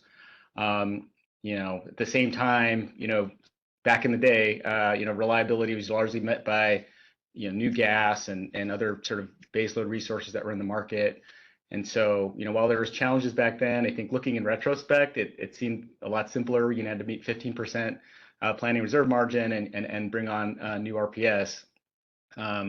Now, obviously, with the sort of confluence of a GHG mitigation sort of target, kind of a new portfolio of resources on the grid, and kind of our need to sort of also maintain reliability while meeting those targets, we've really ramped up our internal system modeling efforts pretty significantly to sort of identify what we think the needs are of the grid, and then really lean into the integrated resource planning proceeding to collaborate with the PUC and other stakeholders to sort of identify sort of what different portfolils of resources, solar storage, existing gas, others that are needed to keep the grid running while hit those targets. So really ramping up internal modeling and tying sort of what we're seeing, what that modeling is showing to our procurement processes has really been a significant evolution over the past few years. I'll give a quick example. We really started kind of engaging in this process back in 2016, 17, and even back then, we were really advocating hard in the IRP for the state to have, or CPUC jurisdictional entities at least, to have around a 30 million metric ton equivalent target by 2030. And so we, identified several portfolios to get us there. But as we were doing that, we also noticed that near-term reliability was going to be an issue, right? And so, I think we really ramped up efforts to work with the PUC, CAISO, other LSEs to say, hey, we need to also be focusing on the near term. And, unfortunately, we saw that tightness really manifest, right, in 2020 and 2022. And, thankfully, the quick work at the commission and the other LSEs took through the system reliability procurement and then midterm reliability, brought a ton of new resources on the grid. I think we're upwards to nearly 12,000 megawatts, I think, of energy storage by now. And we're seeing the benefits of that, right? This last summer we had a couple heat waves, record load across the WEC, and the system performed pretty well, right, despite those challenges. And so I think we want to keep evolving in that internal process. How do we get more sophisticated in our modeling, especially as we start zooming into local areas in addition to the system. And then how do we keep kind of, evolving our commercial activities, right, to frankly move a little bit faster. Work with our agencies to sort of, approve our kind of contracts and our contractual processes a little faster especially as we have other entities that may not have the same sort of, requirements there. We want to make sure that we're all kind of pulling together on the level playing field to sort of hit, our collective targets together. But it's been quite an evolution. It's not, obviously done yet because, we have, some very, very, significant additional procurement and ongoing procurement going forward to meet, the carbon neutrality targets that we're all kind of aiming for. Thank you, Dan. So Ryan, Sonoma submitted an IRP demonstrating a plan to go beyond the PUC's GHG reduction targets and laid out its 24/7 goals. Can you explain that goal and talk about how Sonoma's planning for the resources needed to go beyond the 25 MMT by 2035 GHG target, while also addressing the needs of Sonoma's ratepayers? Great. Yeah. Thank you, Simon. Yeah. Sonoma Clean Power, like many CCAs, when they first got started, really were focusing on environmental targets, on annual RPS metrics or annual GHG metrics. But as we've increased the penetration of renewables, and we're now at the 60% clean energy mark, it's pretty clear that a megawatt hour of solar spring energy shouldn't count the same as a megawatt hour in the evening peak grid conditions. And with that lens, we've started to look at different ways of measuring our own environmental performance and setting goals.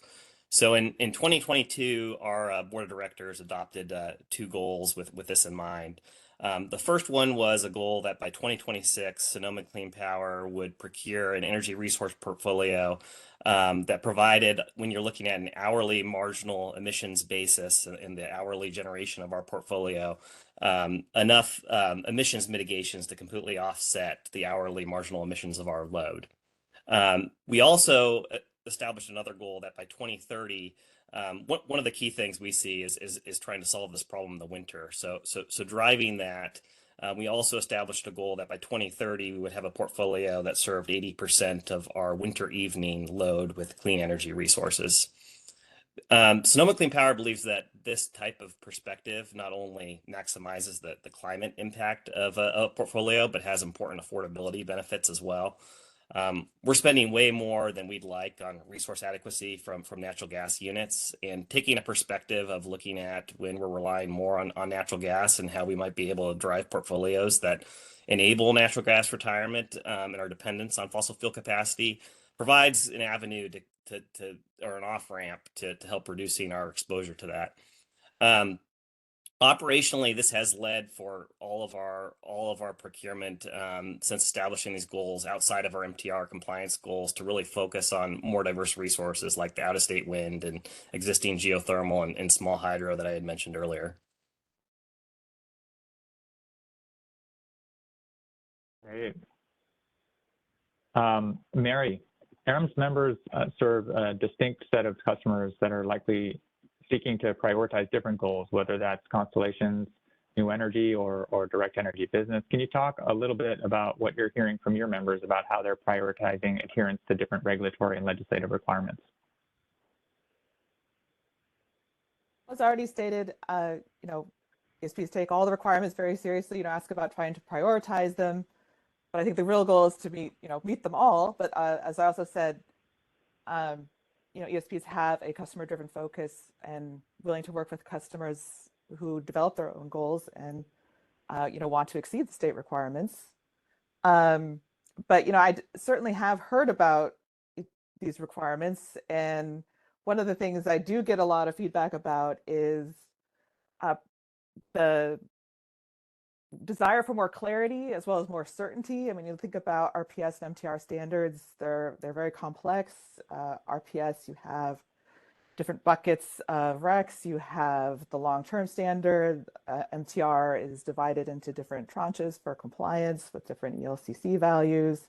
So getting more certainty and clarity around all these requirements, I think we've already heard about RCPPP and trying to get away from the one-off procurement orders. We know that's already in progress, but even on the planning side, I think about the PSP modeling that's been done. We had two different green energy goals in that modeling, right? There's a GHG emissions limit, and then there's this clean energy production goal.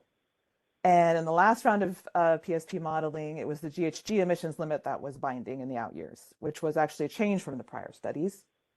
So, I get questions, what does that mean? Is there going to be this GHG emissions limit that we're going to have to procure to? In IRP cycles, we've had different limits over time that change. How is compliance with that going to be measured?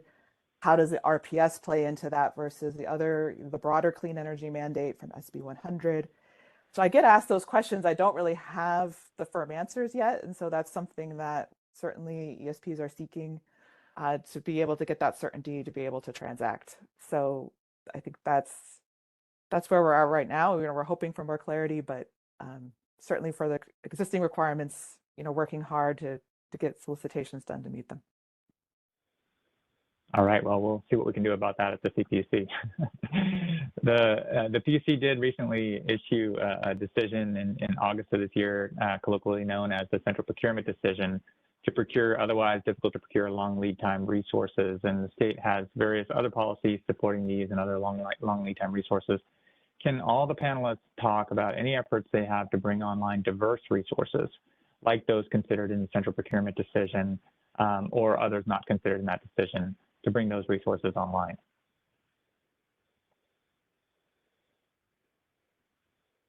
Anyone can I can go first. choose to go first on this one. Go ahead, Ryan. Sure, great.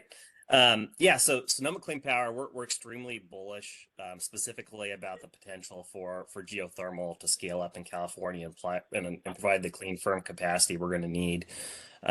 We got plenty of hot rocks in California, and we're seeing a lot of progress in the geothermal industry and things like Fervo's project in Utah and the DOE's project that are showing really the ability of this technology to quickly scale up.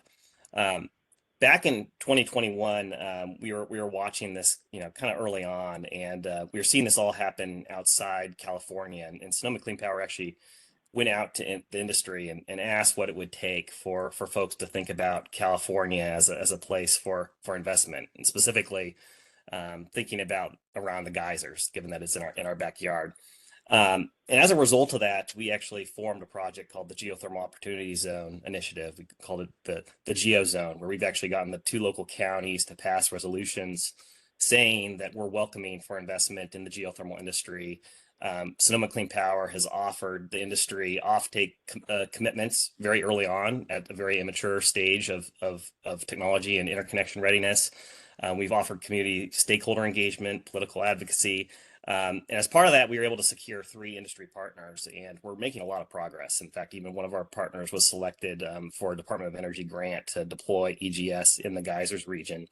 And just this year, Sonoma Clean Power also was able to sponsor our first piece of legislation that was passed and enacted, AB 1359, which provides geothermal developers with more flexibility in permitting geothermal exploration. So we're really excited about this potential concept of having a utility, specifically one with community partners, being able to network with industry and trying to unlock something that is difficult and make it work. The impact of both the MTR and the CPE's geothermal component can't be understated. That has sent shockwaves through the geothermal industry and catalyzed significant investment. California is the market for all of this.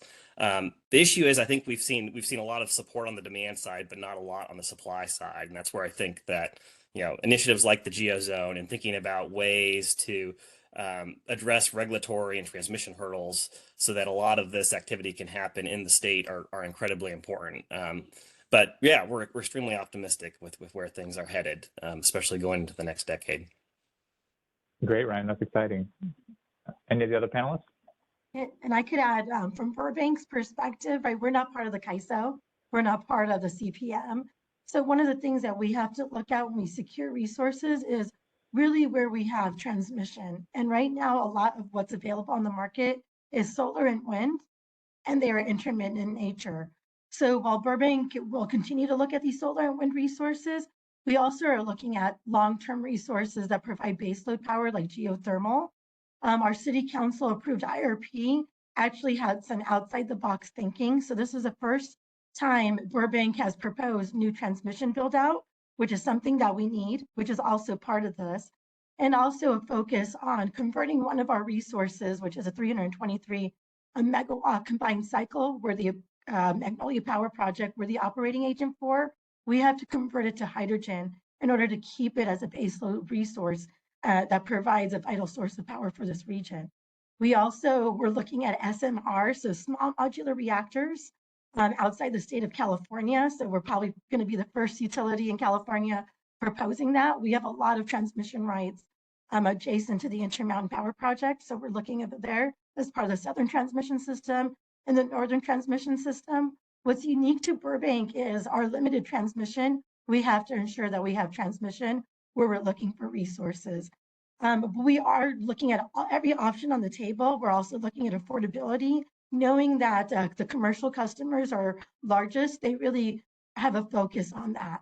And in terms of the SMRs, we currently are part of Palo Verde. That provides 9% of baseload 24/7 resource to Burbank that keeps our lights on. So we're looking at all options on the table to keep the lights on, reliability, maintaining sustainability as well, but just making sure we also provide it in an affordable manner. Thanks, Mandip, and I'll come back to the central procurement decision, but just wanted to ask you while you have the floor.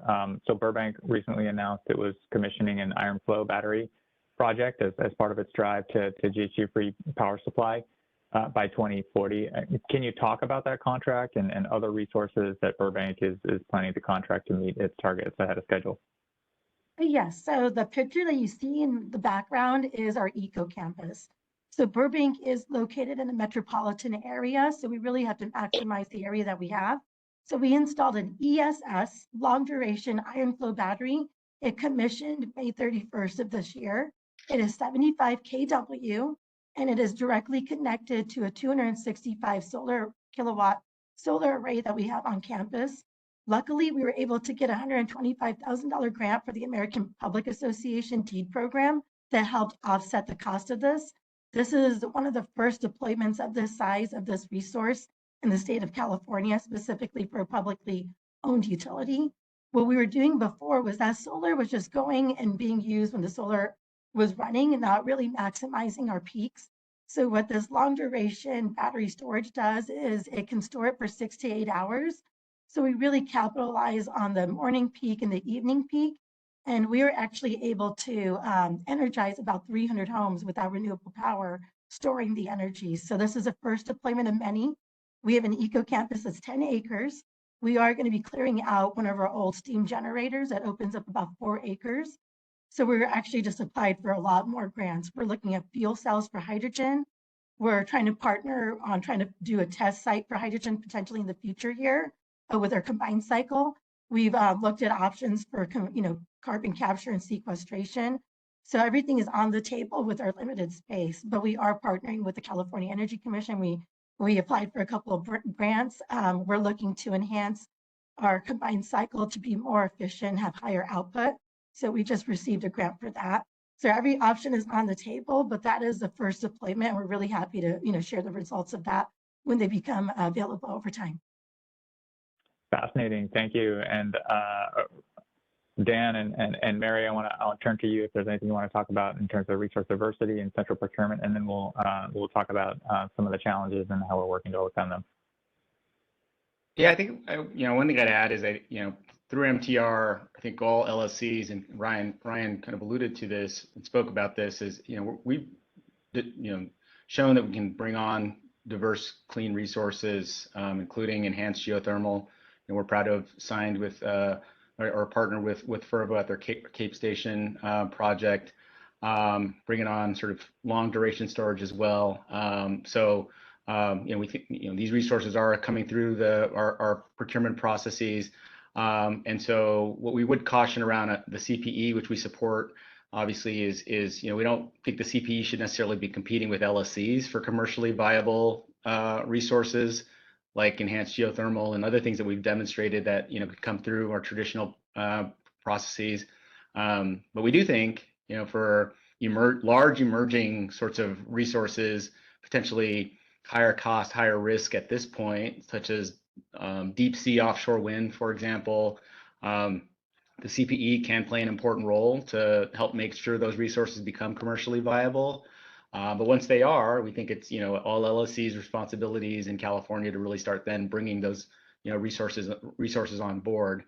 I would put a note here that given we have obvious affordability challenges across the electric sector right now, and I think that we need to make sure that as emerging technologies are coming through, or at least potentially coming through a CPE, that we have a significant amount of scrutiny around the need for those resources on the grid to hit the target, especially if we have other types of resources that might do the same thing. And again, affordability needs to be a priority as we start kind of working with the CPE to bring these resources on board potentially. Thanks, Dan. Mary? Sure. I mean, I could say that for ESPs, these long lead time resource procurement, it's actually a big challenge. You have a lot of smaller LSCs. Unlike CCAs, ESPs can't do joint procurements because they all compete with each other. And as I mentioned, they're cost conscious. LLT resources can be quite expensive. They have to mind their bottom lines. I do have one example, though, where University of California, as the ESP, did a deal with the CCA. The CCA is doing some long lead time procurement on their behalf, and in exchange, UC is doing more what we call this Diablo Canyon replacement procurement, which is largely solar plus storage. And so that's an example of ESP trying to get creative, and meet this requirement. Also of market efficiency, because this exchange was just for 1 megawatt of procurement. You can imagine trying to go out to procure LLT resources in increments of 1 megawatt. It's a challenge. So ESPs generally do support the central procurement legislation and the use of DWR just as greater efficiency if the state wants some megawatts of these big expensive resources. Using a central buyer is going to be able to maximize economies of scale and avoid all these small LCs trying to compete for the same resource. So I think just as a practical matter, that's where the ESPs stand on that issue right now. Okay, thank you. We're going to be hearing presentations later this afternoon about challenges and efforts to overcome some of those resource development challenges, from transmission and interconnection to local permitting. Can each of you talk a little bit about some of the challenges you're seeing as you bring new resources online for RPS or MTR and other compliance, and how you're planning for these challenges as you structure procurement solicitations? I'll start with you, Mandip. Great start. Thank you, Simon.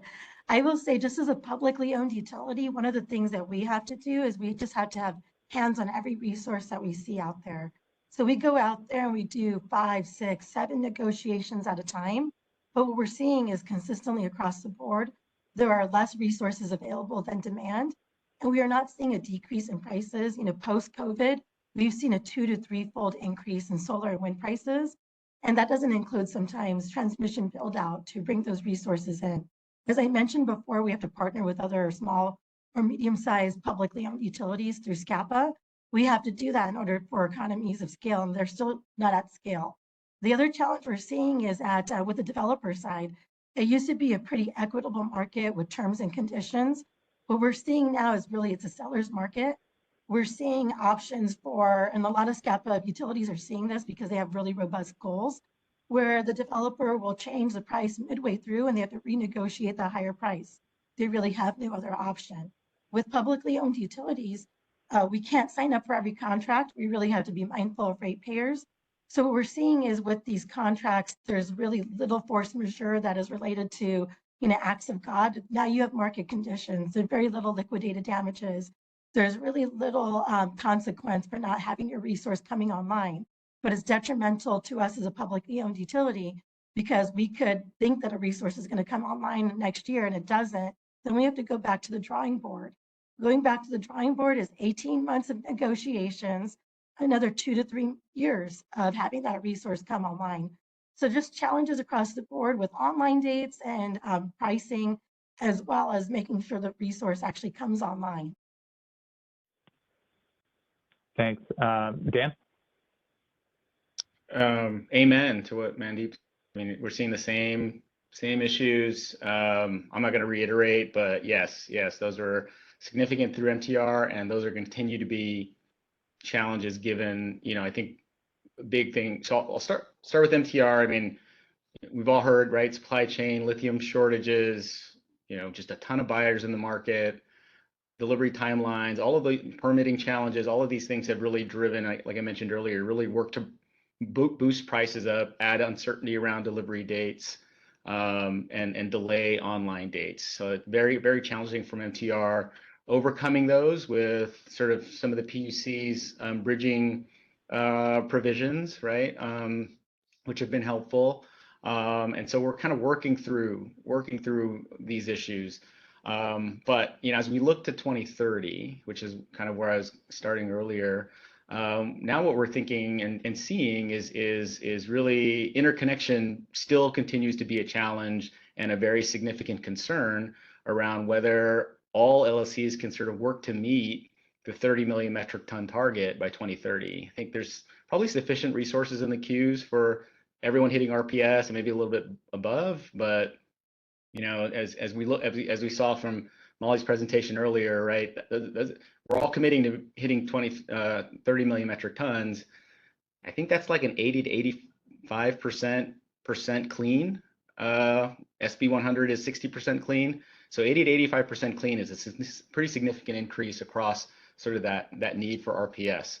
And so we're obviously happy to see and see FERC approve the CAISO's interconnection process enhancement recommendations or policy, which and thank you to CAISO for going through that process. But we also see that those probably aren't those are going to target Q cluster 15 and probably 2030 and beyond resources.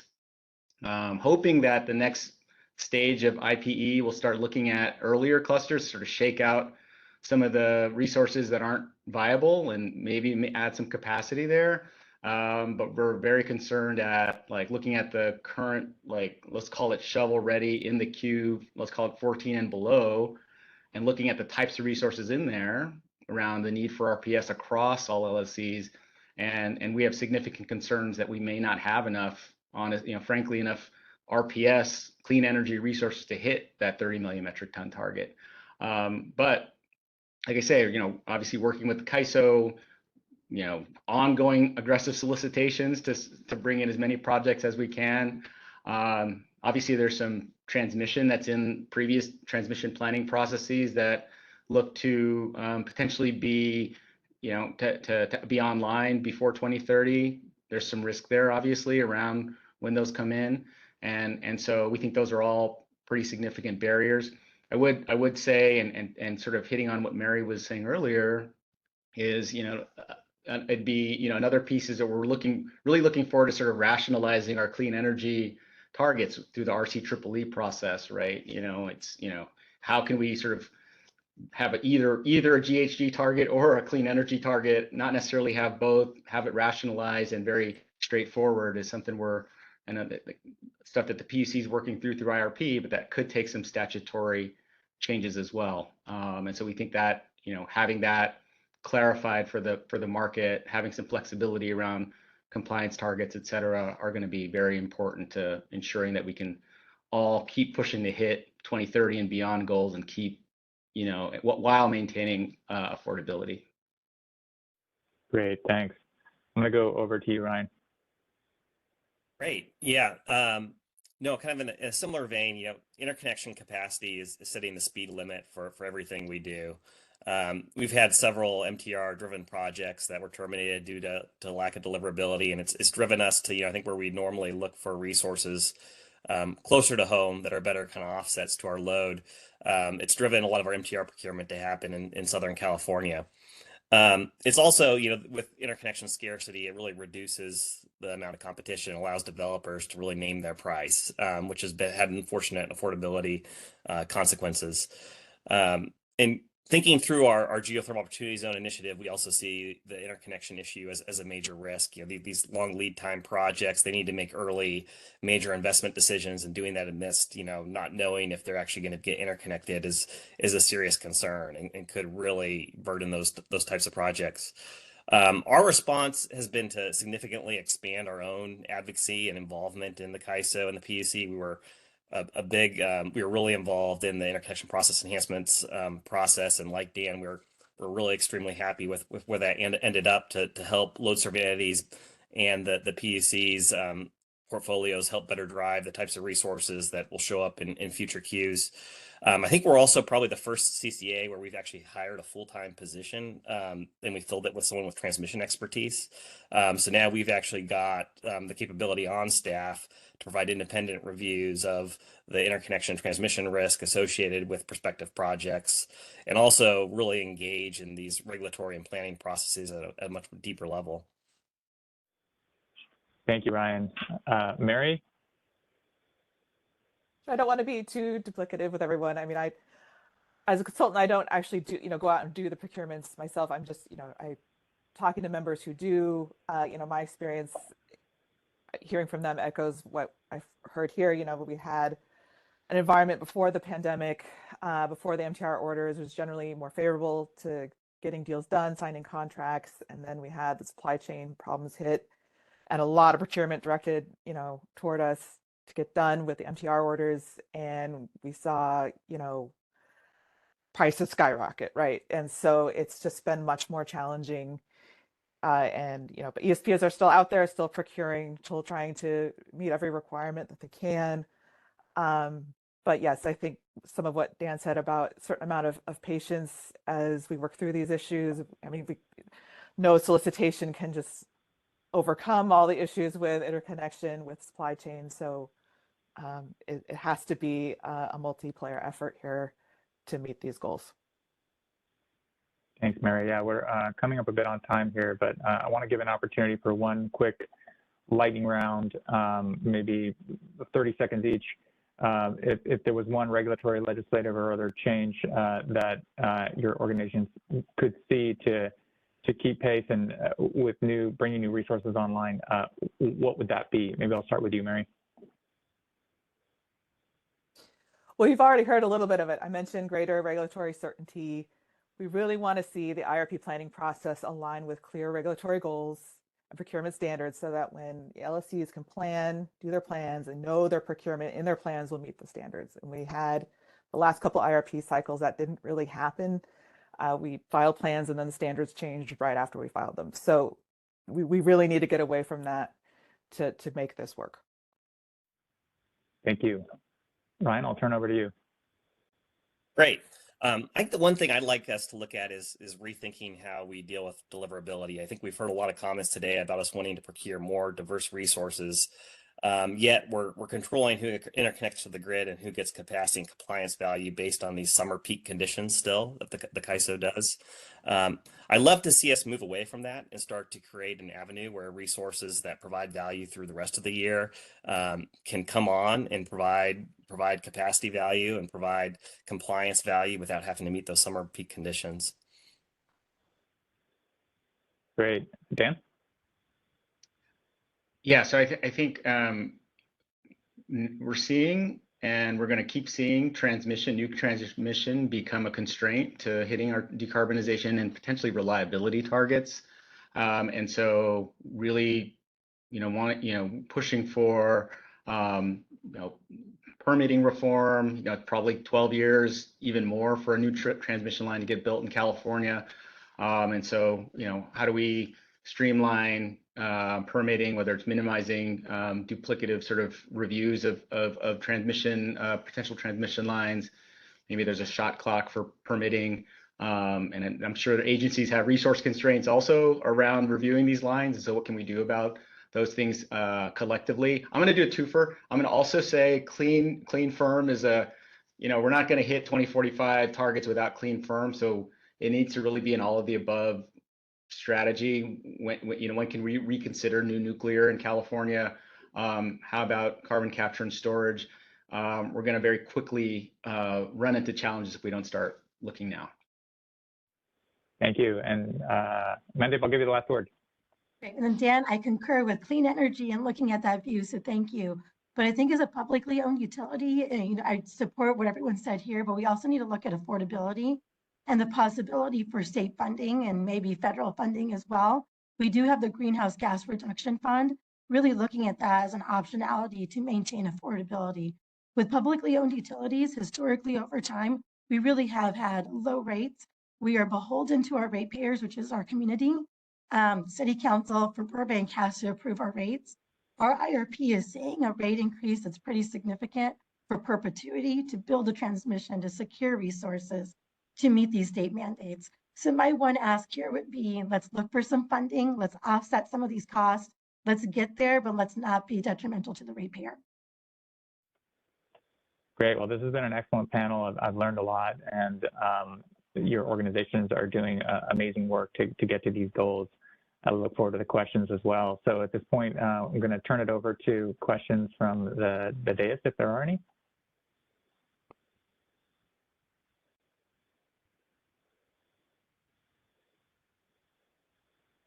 Vice Chair Binda?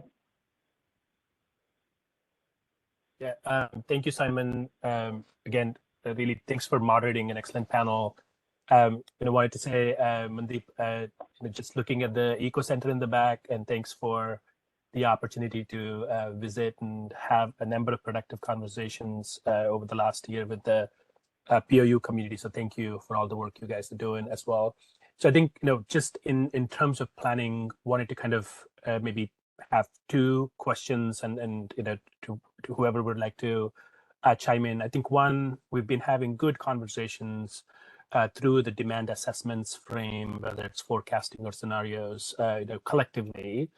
Wanted to get a sense of how do we better ensure that the demand forecasting is really looking at kind of a consistency, right? I mean, because things are changing constantly, whether it's electrification. How do we have we can't eliminate uncertainty, but how do we reduce the uncertainty band so there's more certainty in your thinking in the downstream processes? So just wanted to add that, and then I think a sub part of that question is, how do we think about the demand side resources, especially the demand flexibility? I know especially for Burbank, during our visit when we heard the space constraints and all the things you're having to do to kind of deal with the LRA's position and the council's position on how best to go to the zero carbon resources. Would love to hear that. How do we reduce the uncertainty band on the demand forecasting, and how do we improve our understanding of demand flexibility within that context? Sure, I could help with that. I think with us just being a small publicly owned utility, we're just having an influx of new builds. We have SB 35, so as a city, we're seeing our load just go up. So our push is really for interconnection and more transmission in order to bring in more resources, and then maximizing our space here. We're trying to clear up 4.5 acres, whether that be long duration batteries, whether that's going to be testing a new type of technologies that's out there. We're going to do that. We're in an industrial space. We have the ability to do that.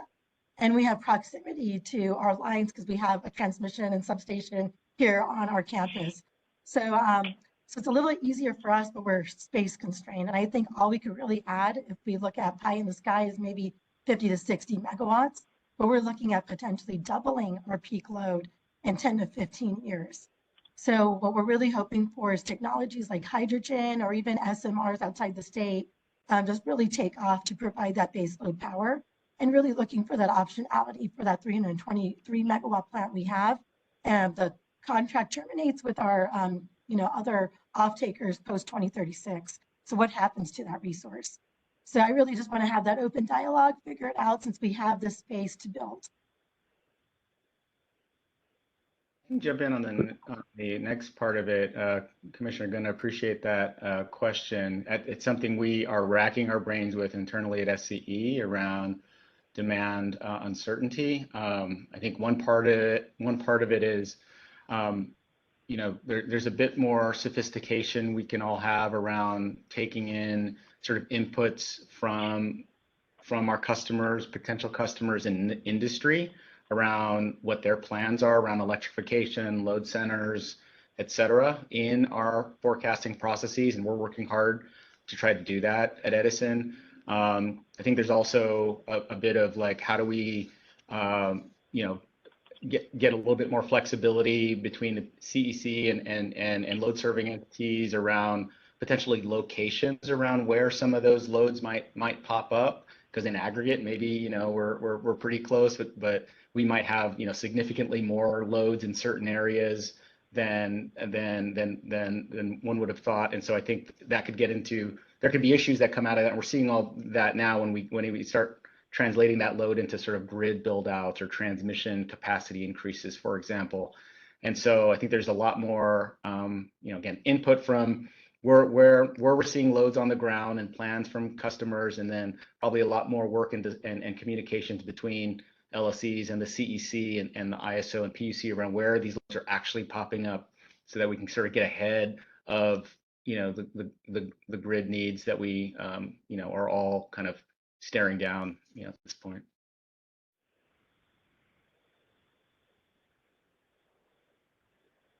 President Reynolds, did I see a question from you earlier?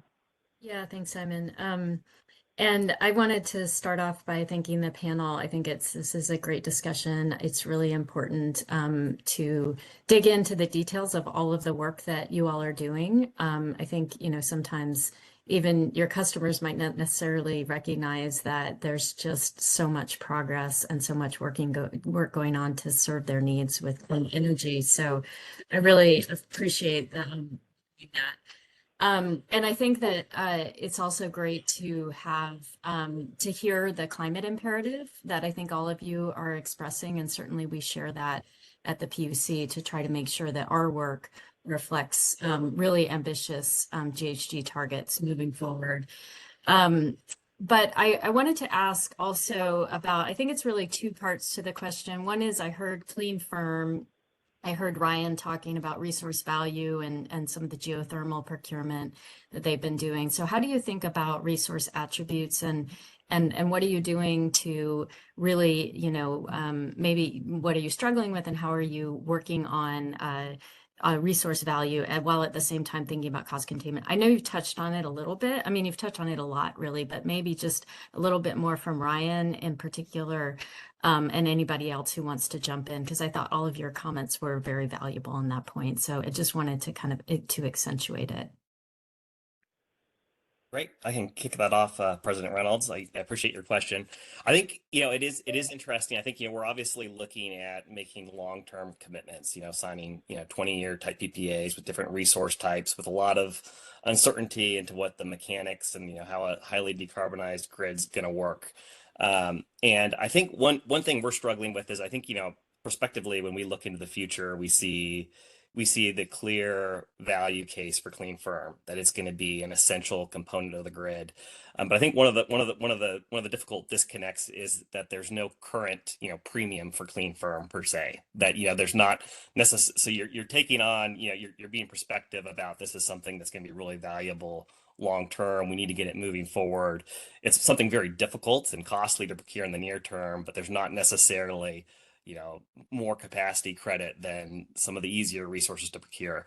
So I think we're leaning forward, and, you know, we're kind of taking a leap of faith in some of that. But I think there are some things that are like, I think especially, you know, things like slice of day, some other things are changing our perspective and thinking about, you know, how to get a resource mix that better can meet our load needs. But yeah, I hope that's helpful.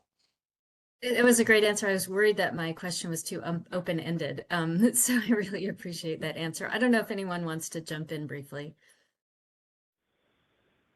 Yeah, I'll jump in. Yeah, thanks for the question, President Reynolds. I think the way we look at it at SCE anyway is, you know, we start with the needs of the system.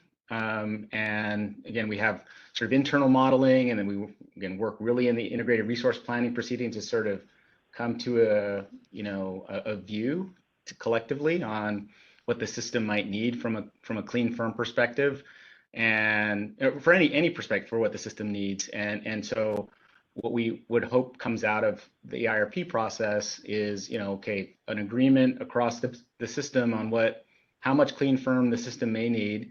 And then from there, and I know we're still working out through the RCPPP process, some sort of requirement that all LLCs buy their share, right, of whatever we want to say, 80% clean resources.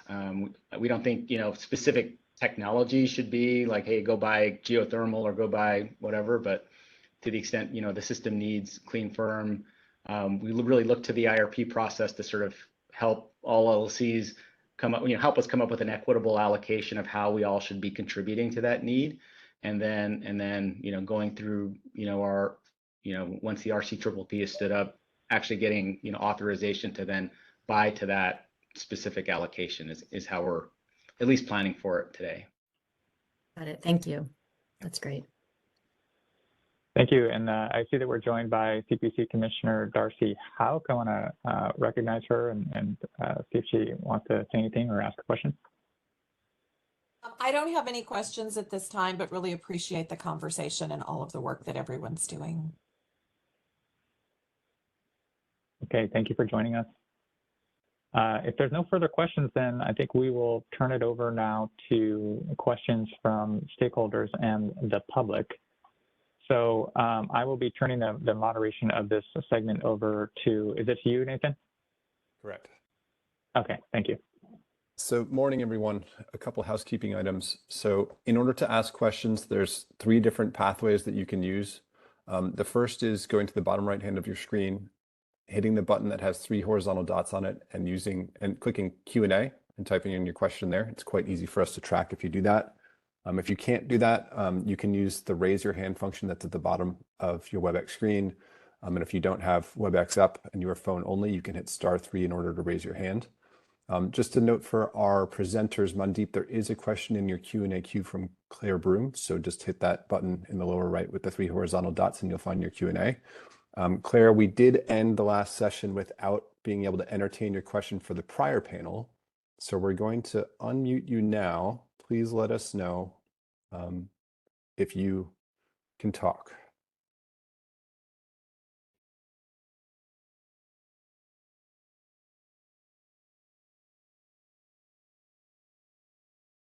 Not hearing. Oh, try now, Claire. Hearable? Yes. Okay, thanks so much. Congratulations to everybody on trying to deal with a very fluid and complex energy system and come up with plans that are effective. The last panel made a big point about the complexities of planning with resources like hydrogen and carbon capture and sequestration and direct air capture, which are, shall we say, difficult to put a firm timeline, let alone small modular reactors. And I understand the benefit of having these scenarios with different levels of certainty. My question is, there's one resource which undoubtedly can contribute where we have the technical feasibility and certainty, but our policies and modeling are not accommodating that resource. So specifically, I'm talking about distribution grid, storage, solar, front of the meter, back of the meter, demand flexibility. As the 2024 IPER modeling shows, your expectations for local solar, behind the meter solar, have fallen substantially due to CPUC policy decisions. We also are hearing about the incredible crunch with interconnection queues. And then finally, at the CEC workshop on Wednesday,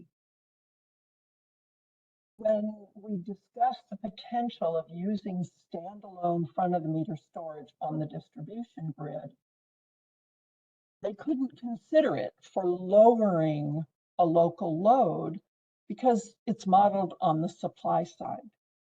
So my question is, as you think about ways to decrease uncertainty, how are your agencies considering modifications in policies and modeling which might unleash the potential of distributed energy resources? Thank you. So noting that one of our panelists, the representative from CPUC, Molly Circle, did have to adjourn, I can try to handle the PUC's part of that. But Stephanie and Heidi, do you have any immediate responses? Yeah, so for the CEC's forecast, we only include behind the meter resources because we're looking at the demand side. So anything that's front of the meter right now is considered supply side. And just with all the process, you can see how many different processes our forecast feeds into. It would be a big shift to start including even like distribution level PV or storage resources in our demand side modeling. And then I also just wanted to touch base on one other thing that I think I heard Claire mention. It was our PV forecast this year decreasing.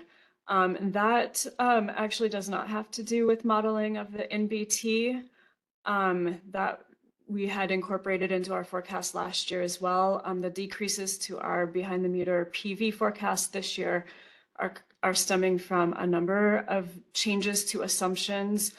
We've increased the price for PV, and that's based on switching to what we think is a better source of information for PV costs. And then also we late in 2023 procured a very large sample of behind the meter PV generation data, metered data.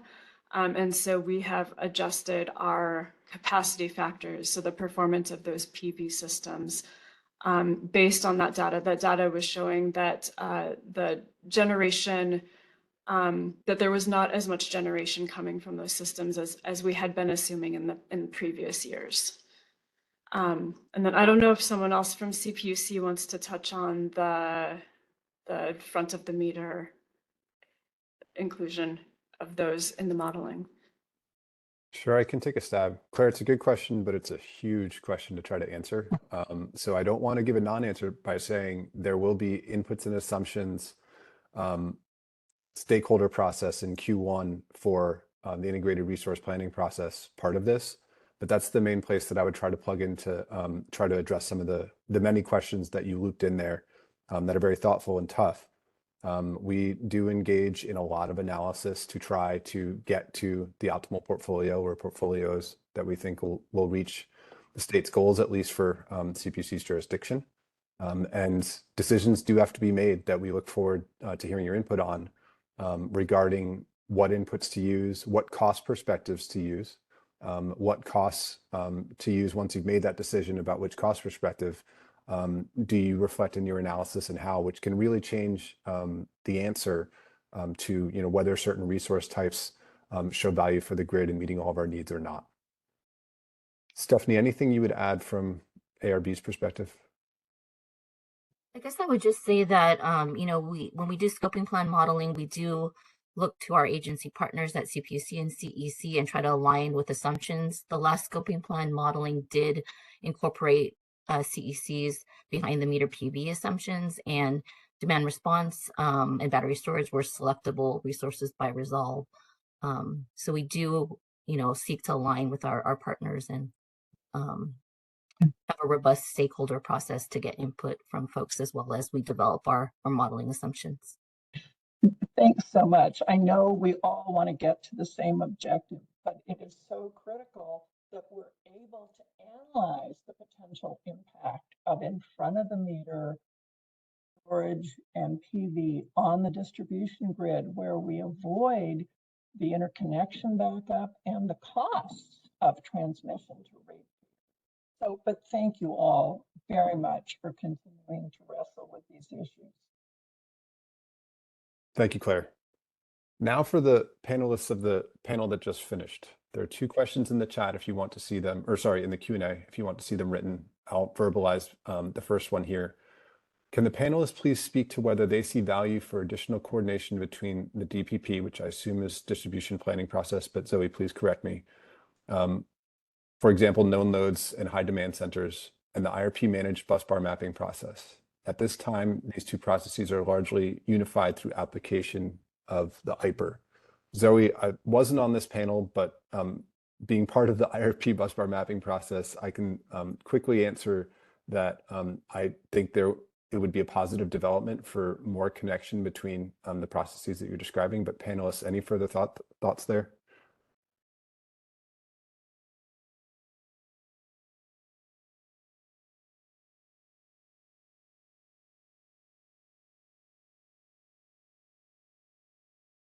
I apologize, Nathan. I'm trying to read. What was the question again? Sorry. I'll reread. I'm reading it. I'm trying to look for it, but I see all the chats. I can't. Yeah.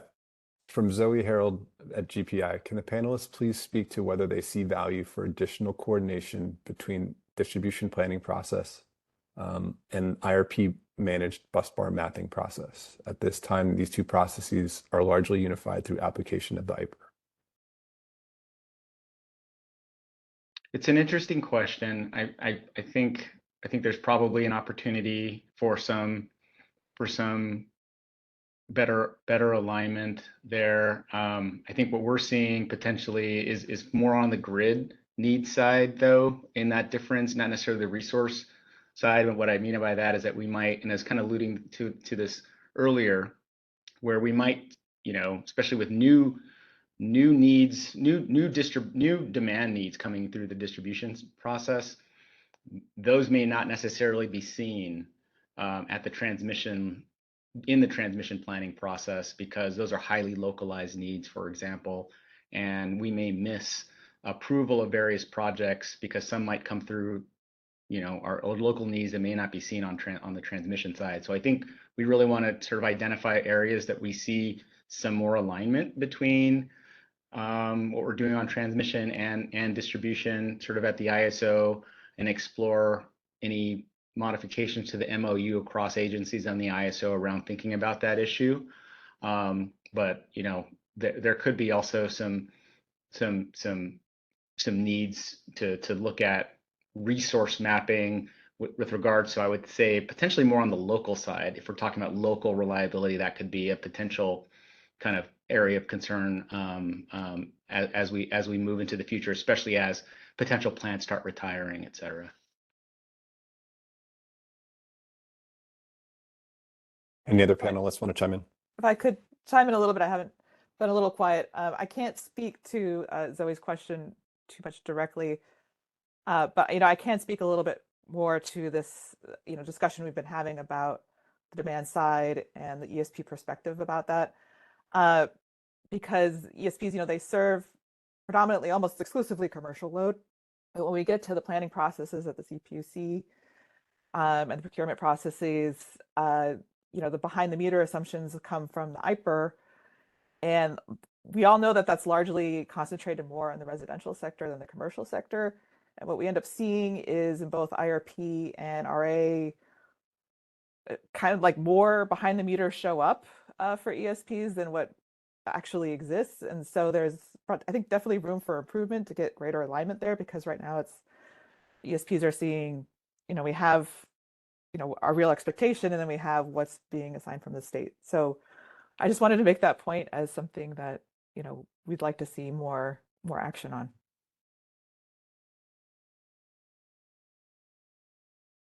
Any other input from panelists?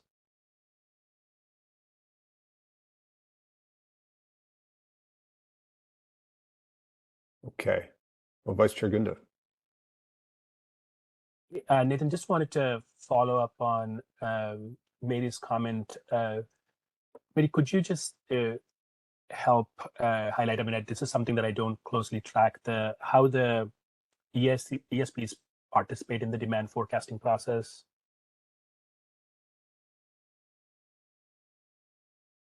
How ESPs participate? Well, I think they send their load forecasts in like other LSEs. But what I was talking about was more on the backside of what happens, like for our IRP. You know, the IRP team tries to align the behind the meter assumptions that are in the IPER, you know, to all the planning. And so it's not really that, you know, ESPs can choose how much behind the meter is going to show up. It's basically an assignment directly from the state. And what we're seeing is they don't really align with the forecasts that, you know, internally ESPs have. And that's not to knock the IPER forecast in general. I think it's just like a misalignment between, you know, we have the commercial load versus residential load, and it's not getting allocated out separately.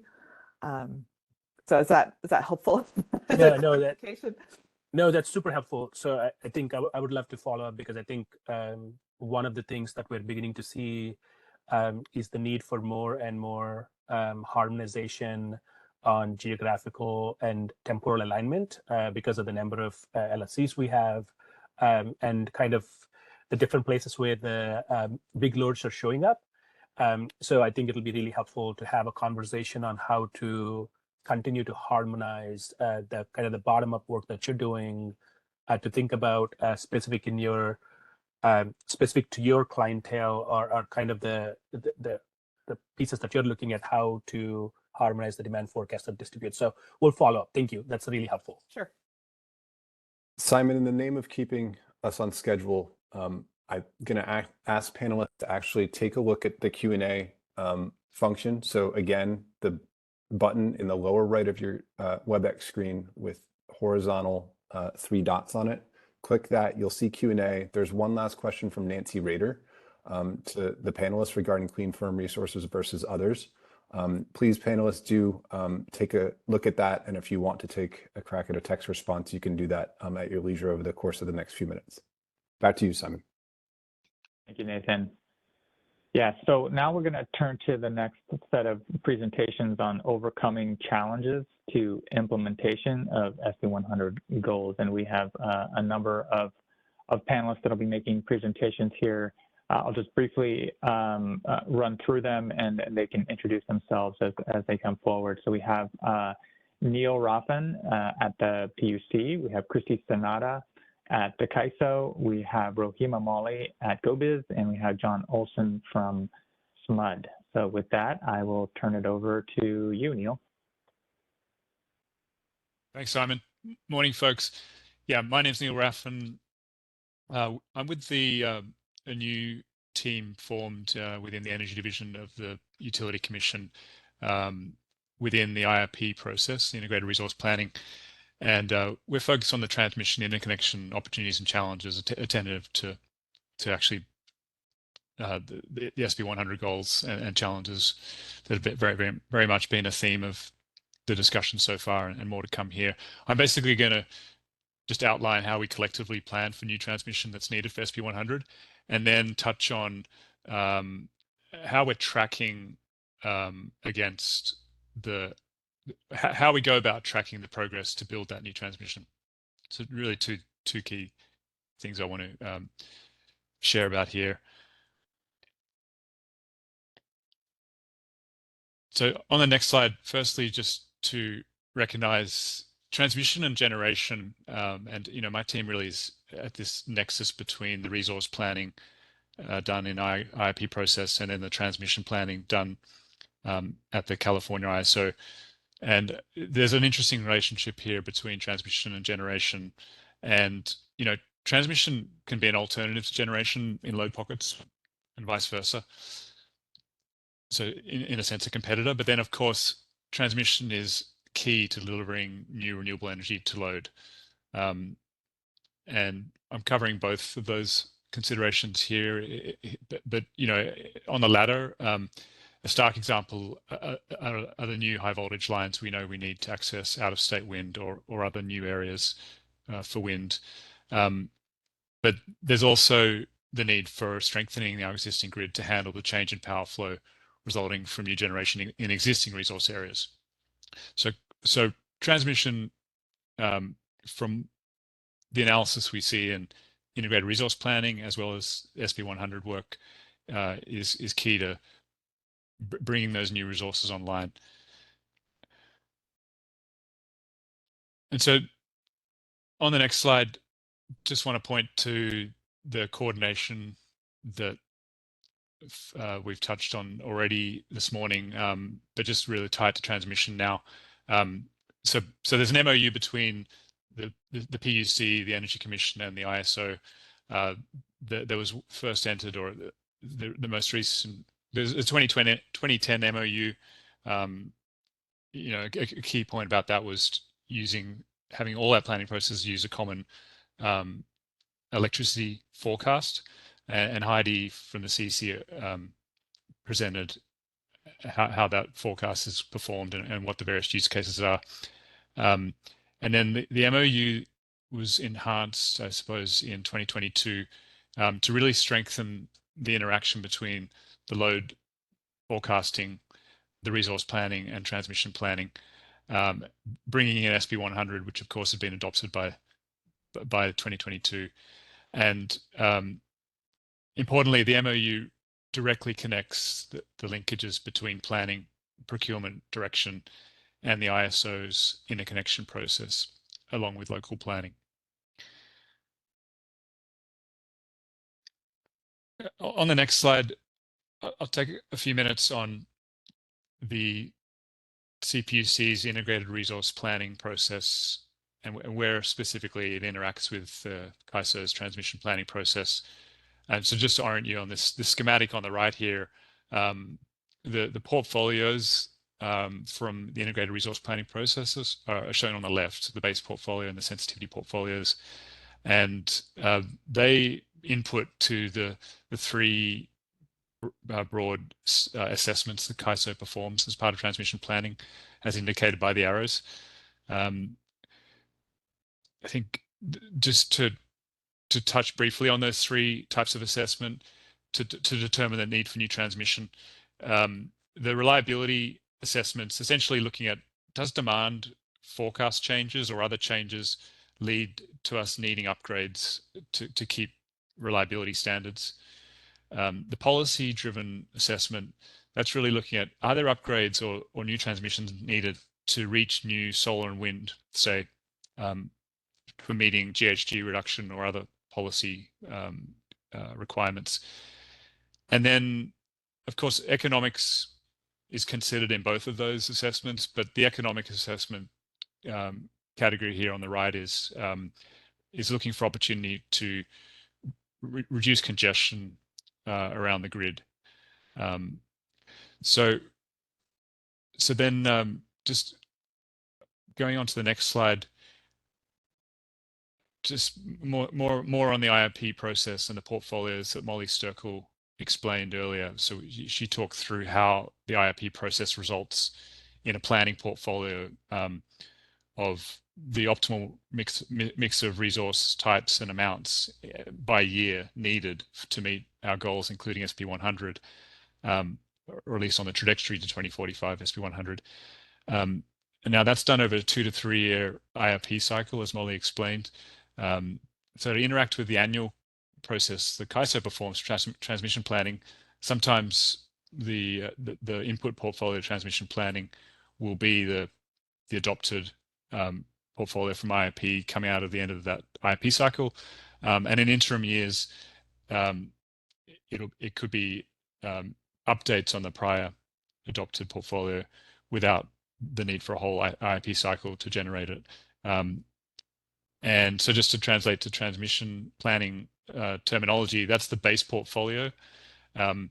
Transmission found by the CAISO to be needed to accommodate the base portfolio, if approved by the CAISO Board of Governors, has the important effect of approving that transmission cost to be socialized and recovered from ratepayers.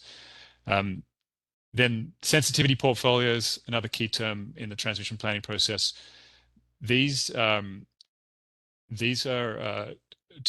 two types of sensitivity portfolio, and one being, can we accommodate alternative but yet realistic views of the future than the base case portfolio, and look for least regrets transmission solutions across both of those or multiple views of the future to inform what transmission should be approved to proceed. And then is a type of sensitive portfolio which is really more about gathering information for future study processes. So on the next slide, I'll just explain that a bit further and make it just turn it into the tangible resource portfolios that the transmission planning process has studied and is in the process of studying. So orienting this slide, the vertical axis is the nameplate capacity of the resource types, and they're shown in the different colors, you know, with the different resource types indicated at the bottom. And across the horizontal axis, there are three groupings within each. Each one is a particular annual TPP study, and then within each we've got a portfolio and a study year. So looking at the far right, we've got the current transmission planning process underway at the moment, which will conclude in early 2025. These resource stacks are showing the resource mix in the base case portfolio in 2034 and 2039, and it's also showing the resource mix of a sensitivity portfolio that the CPUC requested the CAISO study. And so, you know, just some key takeaways here. That 2039 base portfolio currently under study has almost 80 gigawatts of new resources, and we'll be searching for the transmission needs to accommodate those.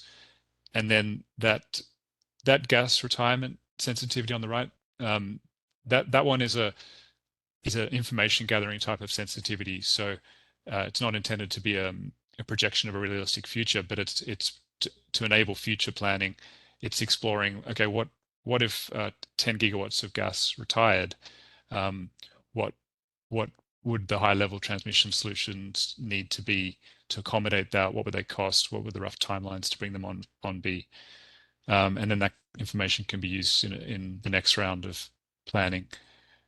And so not shown here, but in prior TPP studies, the CPC has transmitted sensitivity portfolios that are like alternative views of the future to the base case that I mentioned earlier. Okay, and then on the next slide, what has past TPPs resulted in? I mentioned they can lead to transmission being approved for cost recovery from ratepayers, and so this chart, the vertical axis here is the approximate capital costs according to the TPP at the time of release of the projects that were approved by the CAISO Board of Governors, and then across the horizontal axis, we've got each TPP study year, and then the stacks in these are splitting up the costs according to the type of approved project, you know, the reliability, the policy driven, and the economic that I mentioned earlier. And so I think, you know, key takeaways here, it's only in the recent TPP studies that we've had very significant amounts of new transmission or transmission upgrades approved for cost recovery. And you know, I think a highlight there is in the sort of red color on the far right. Those policy projects are largely associated with North Coast offshore wind. Okay, so that's planning process, and turning to how that approved transmission, as illustrated there, is tracking, and how do we, of course, there are plenty of challenges involved in what I described, procedural, technical challenges associated with that planning. But turning to the key challenge of meeting SB 100, and we heard from the prior panel, Dan Hopper and Ryan Tracy, talking about the challenges with getting the new transmission that's already been approved in service, and how important that is for meeting SB 100. So I want to flag this Senate Bill 1174 because it's really, my take on it is really it's aiming to delve into this challenge. It on its own, it's not going to resolve transmission implementation challenge, but it's a necessary step to improve understanding on quantifying and identifying reasons for delays. So what it requires, and it's been in place, it's been active in 2023 and then now here this year too. It's requiring the transmission side of the investor-owned utilities to report on the transmission projects in their territory that are delayed, to identify the impact, like quantify the impact on the new resources that are relying on that transmission to interconnect, and identify the broad reasons for the delays. So the IOUs have submitted that information this year, and we're at the point as CPUC staff of analyzing that and including the findings in the Renewable Portfolio Standards 2024 report to the legislature in the next month. And on the next slide, just touching on, in addition to reporting out and summarizing what the utilities have shared this year, staff analysis will also be estimating what's not already delayed, but what's at risk based on some from findings in the data, to add to the information out of this effort. Again, this is informational. It can then be used by the PUC, potentially the TED task force, developers, and the utilities to focus attention in the priority areas. On the final slide, I want to highlight complementary efforts to that one I just described, to 1174. The transmission project review process was initiated earlier this year. It got up and running earlier this year. It complements Senate Bill 1174's requirements. It goes deeper, and there's an iterative process in terms of data requesting between the IOUs and stakeholders. There's a CPUC website dedicated to this and hosting information there. Then the Transmission Development Forum complements that, as well as the Senate Bill 1174 effort. It goes broader in scope in the sense that it includes transmission projects that are being developed by non-investor-owned utility developers, as is possible under the CAISO tariff. There are competitive solicitations in some circumstances for the new transmission that's needed and approved in the TPP. So that's in scope for the Transmission Development Forum. And yeah, I also just want to highlight the Public Advocate's Office has a valuable and independent analysis of these issues and similar data on the website that I've linked to here. So to wrap up, I've outlined a bit more, building off the earlier presentations, on how we factor in load and integrated resource planning portfolios to the transmission planning process, and really just wanted to highlight the collaboration there, and that the SB 100 goals are a key guiding light in that. And then I've just been touching on, okay, we know there are challenges with actually implementing this approved transmission, and I've touched on the efforts to understand that better and track it and turn that into action. Thank you. Thank you, Neil. So we'll turn now to a presentation from CAISO. Christy, or is Danielle? Yeah, hi, Simon. This is Danielle Mills, Principal for Infrastructure Policy Development, and I'll be covering this for Christy on behalf of the ISO today. Yeah, thank you. Well, thanks, Neil, for the presentation, and thank you all for the opportunity to present today. I'm just here to provide an overview of our transmission planning and approval activities at the ISO, as well as an update on our interconnection process. So we'll go to the next slide, please. Really, the basis for a lot of our work in the last several years has been the Memorandum of Understanding, which has had quite a bit of discussion today. This MOU was updated, as you've heard, in December of 2022, and it's between the ISO, the CPUC, and the CEC. And it really helps us establish a strategic direction for our long-term electric system planning or the state's electric system planning in order to meet both our reliability needs as well as our SB 100 clean energy goals. So I think what we've seen in the last several years is really a commitment to the MOU in the planning space. So we've really sought to make more consistent the resource planning efforts led by the CEC and CPUC, which set out the resource-rich areas and quantities of resources upon which the ISO can use then to develop our transmission plan.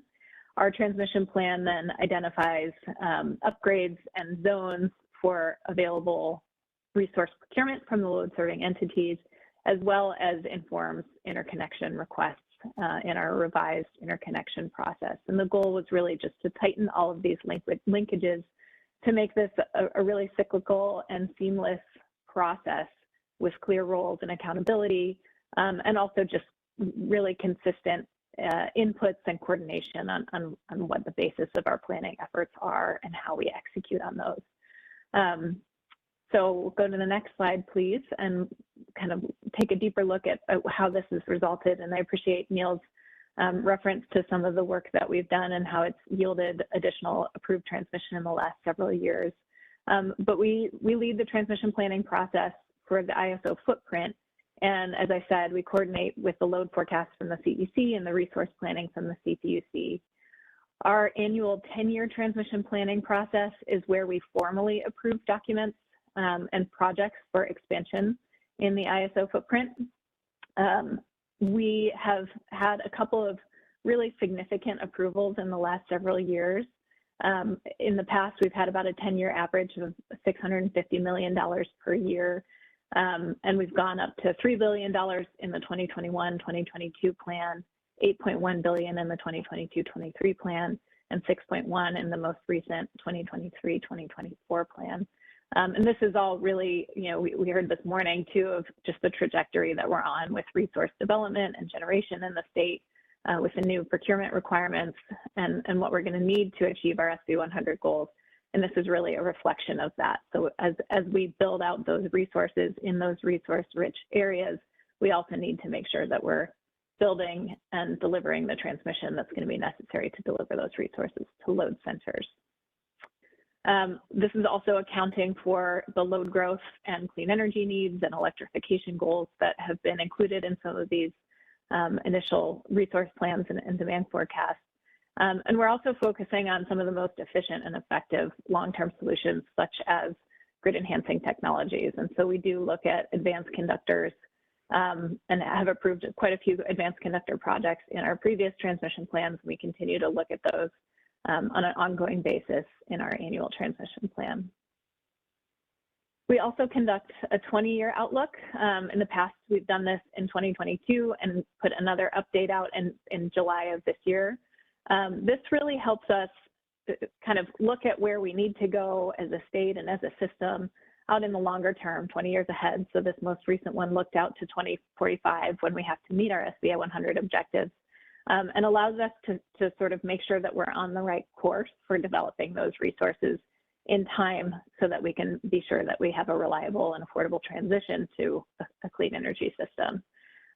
So the 20-year outlook projects are not projects subject to formal approval, but they do inform future annual 10-year transmission plans So it does provide really a lot of value to the ISO in terms of helping us figure out what types of configurations we may need in near-term projects to enable some of these longer-term resources to come online. Next slide, please. So as I mentioned, we use the CEC's load forecast in both the PUC uses it in the integrated resource planning process, and we use it in the transmission planning process. The state resource greenhouse gas reduction goals continue to drive these load forecasts, as you can see in this graph. And as you've heard this morning, they're utilized kind of across the board. We did use the CEC's 2022 IPER update forecast, the top yellow line, in the 2023-2024 transmission planning process, and we'll use the 2023 IPER in the current 2024-25 TPP cycle. And you can just see the growth in resource development as it occurs from year to year, and really the need to continue to revisit some of our assumptions and update some of our assumptions based on how dynamic the energy market is these days. Next slide, please. So clean energy goals and load forecasts reflecting increasing amounts of electrification have led to unprecedented resource needs. We saw the progress in bringing these resources online during Molly Sturkle's presentation as well. And the base portfolio for the 2023-24 transmission planning cycle has about 85 gigawatts of new renewable resources by 2025. The center bar on this graph represents the resource portfolio from the May 22 20-year outlook that we produced. And the last bar indicates the portfolio that was assessed for the most recent 20-year transmission outlook that looks out to 2045 and was published earlier this year. This puts the resources in the portfolios that we're planning the transmission system to on the trajectory to meet the goals reflected in the 20-year outlook. So we can see through the bars the importance, again, of this kind of cyclical and constantly evolving planning process. Next slide, please. We're doing everything that we can to expedite transmission build out. We've made really great strides, I think, as a state in working with the agencies as well as stakeholders who participate in these processes. Our accelerated resource planning and our recent alignment with the state agencies have enabled us to move forward with significant approvals for new transmission infrastructure.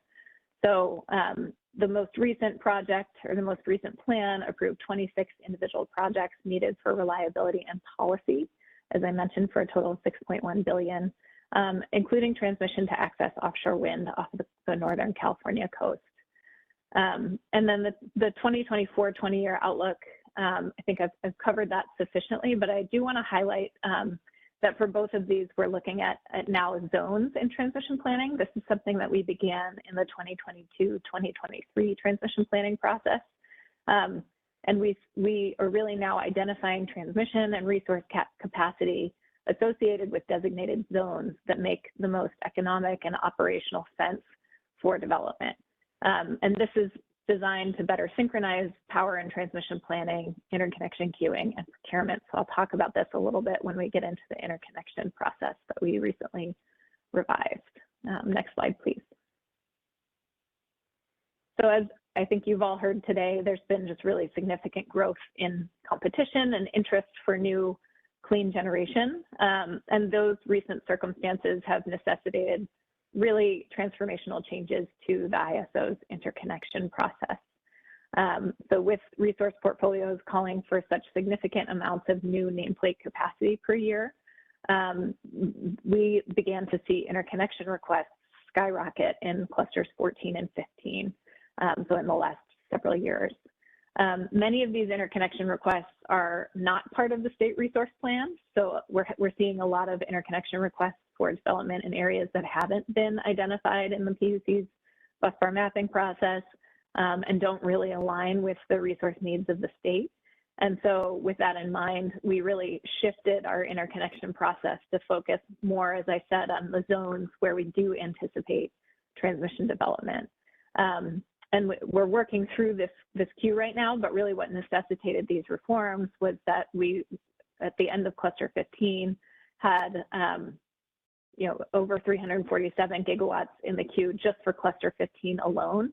And when you looked at the total amount of capacity in the ISO's interconnection queue, it was more than 3 times the amount that we would need to reach our 2045 objectives. So there's currently very sufficient resource volumes in the queue, but we didn't have a clear way of sort of identifying the most viable projects and making sure that those projects that we're interested in interconnecting were actually also aligned with the resource plans of our state agencies. Next slide, please. So what our reformed interconnection process does, and actually this reformed interconnection process was approved on September 30th of 2024 and then implemented on October 1st, the next day, to start moving forward with Cluster 15. And these reforms really, as I mentioned, ensure alignment with the state and local resource plans. I should mention too, I've talked a lot about our relationship and information sharing with the state agencies, but we also do quite a bit of work in coordination with the local regulatory authorities and non-CPUC jurisdictional utilities and local regulatory authorities. And so we incorporate those resource needs into our transmission plan to then inform interconnection as well. The reforms also align with transmission availability, procurement needs of the various load serving entities, and try to get some indicator of project readiness through a scoring process that we've implemented. We've also worked on a number of queue management reforms that will drive continued advancement of the projects in the queue. Those are before FERC right now. And we're really looking for some clear authority for the ISO to withdraw projects that are stagnant and lingering in the queue so that they don't hold other projects that may be able to proceed back from advancement. And these reforms are really critical to addressing our lengthening interconnection timelines. I'll also, before we go to the next slide, just note this was what we call track 2 of the interconnection process enhancements. There's been some discussion on previous panels today about the importance of deliverability and what we do with the projects that are currently in the queue, clusters 14 and prior. And so we are in the middle of track 3, which is an additional set of reforms that we plan to make or modifications to how we allocate deliverability on the system to different resources. So deliverability is sort of the unit that represents the value of having a resource adequacy product. And so if a project has deliverability, it can provide resource adequacy. We want to make sure that we're providing deliverability to the resources that are most ready for it and not creating new bottlenecks in that deliverability allocation process. And so in doing that, we're looking at ways that we might be able to potentially prioritize resources that are currently in a cluster between one another. So within a cluster, looking at how we might prioritize projects that might be more ready to move forward than others so that we don't have all of the projects sort of stuck behind the same set of delays or the same set of challenges and barriers. We're also looking at some revisions to how we allocate deliverability for long lead time resources and just thinking through kind of the relationship between resource procurement and deliverability and making sure that we're not creating new processes or too much complexity to the system, trying to streamline that process to make sure that we're getting the resources online as soon as possible. Next slide, please. So just a few conclusions. We think that coordinated planning is really working, and we've seen some really positive results of this in just the last several transmission plans. We're hoping to build on that with our revised interconnection process to help streamline the resource development timelines and make sure that we're executing on these projects well. I appreciate also Neil's mention of some of the efforts that the ISO and some of the agencies have taken to make sure that we're moving forward, not just with approving new transmission, but also with, again, making sure that that development of the transmission stays on track. The Transmission Development Forum is another venue where stakeholders can come to get more information on the status of transmission projects and network upgrade projects. And we're working with the agencies and with stakeholders to focus on timely resource procurement and making sure that we continue to approve and develop infrastructure in line with those procurement needs to make sure that we're building a reliable, affordable, and clean system for California. Thank you.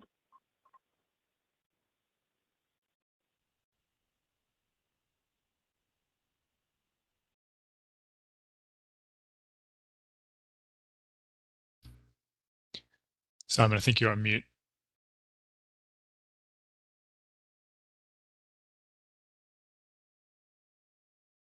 Thank you, Danielle. We're going to turn now to Rohima Amali and her presentation. I also just want to note that we are running behind on time, so anything Rohima Amali or John Olson can do to get through their presentation so we can have enough time for questions and public comment. Thank you.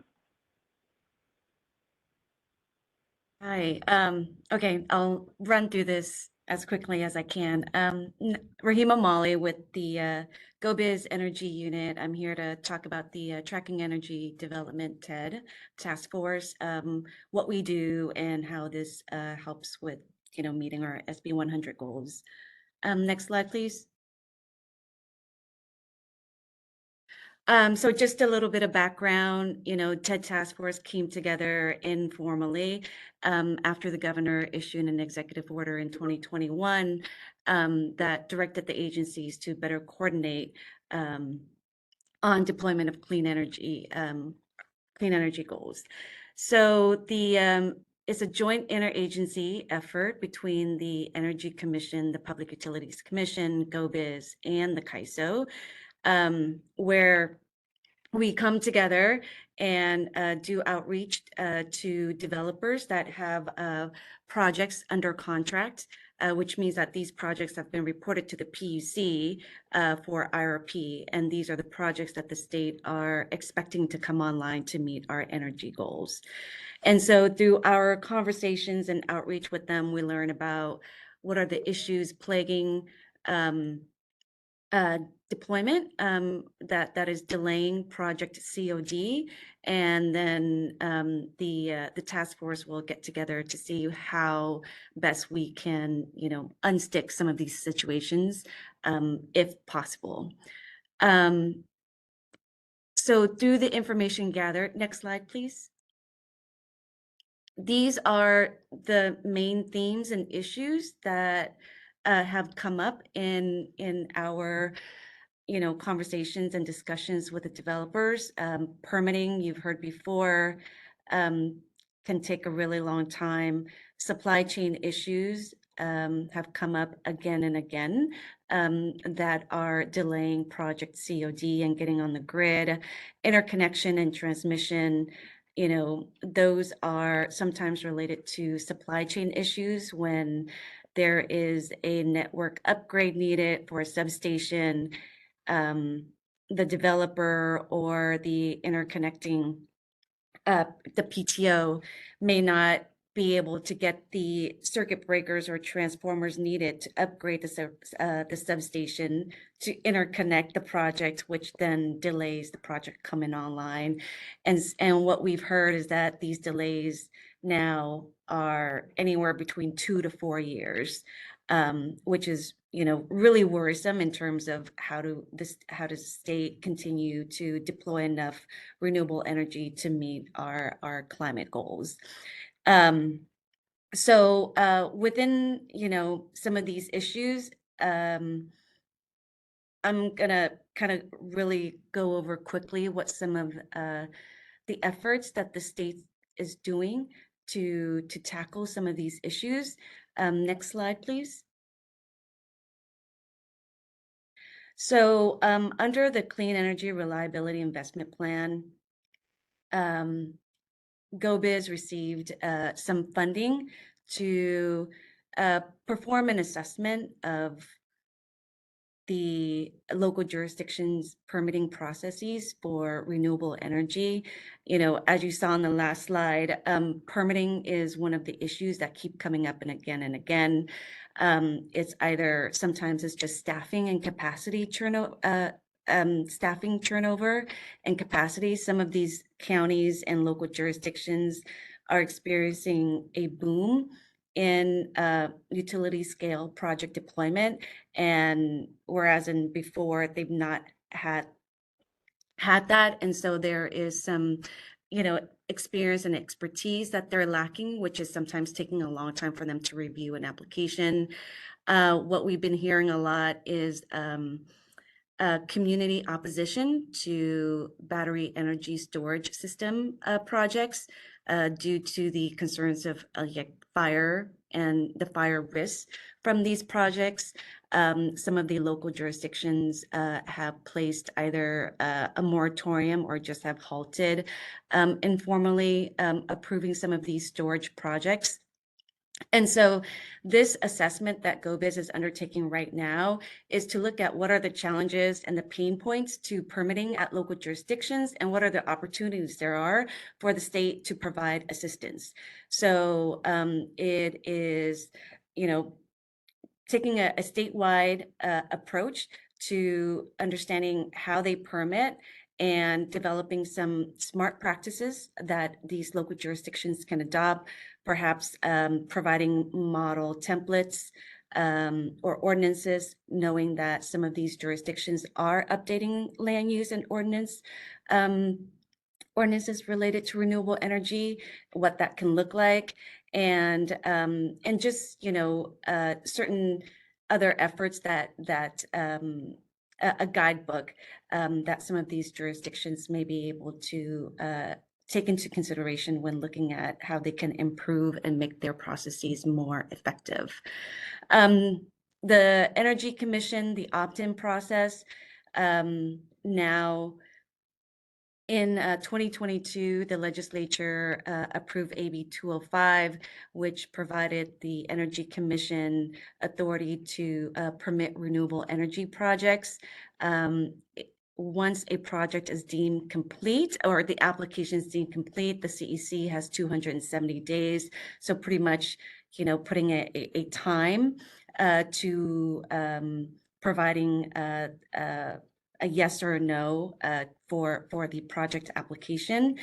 The CEC currently has about 7 project applications in the queue right now that they are reviewing. So this is an alternative process. Instead of going through the local jurisdiction to permit a renewable energy, developers now have the option of going through the CEC process. Another effort is judicial streamlining through SB 149. This process would allow, again, a shot clock put on to the time if a energy project has issues with the CEQA environmental challenge, that it shortens the time frame. So instead of having an open-ended lawsuit protracted, that this would allow the developer to have a decision within a certain time frame so that they can continue to move forward on the project. Next slide, please. And these are some of the coordination at the state level that will help to accelerate and streamline certain processes at the state level for energy infrastructure. A couple years ago, the governor issued an executive order forming the infrastructure strike team. And within that strike team, there are smaller working groups. The energy working group is another one.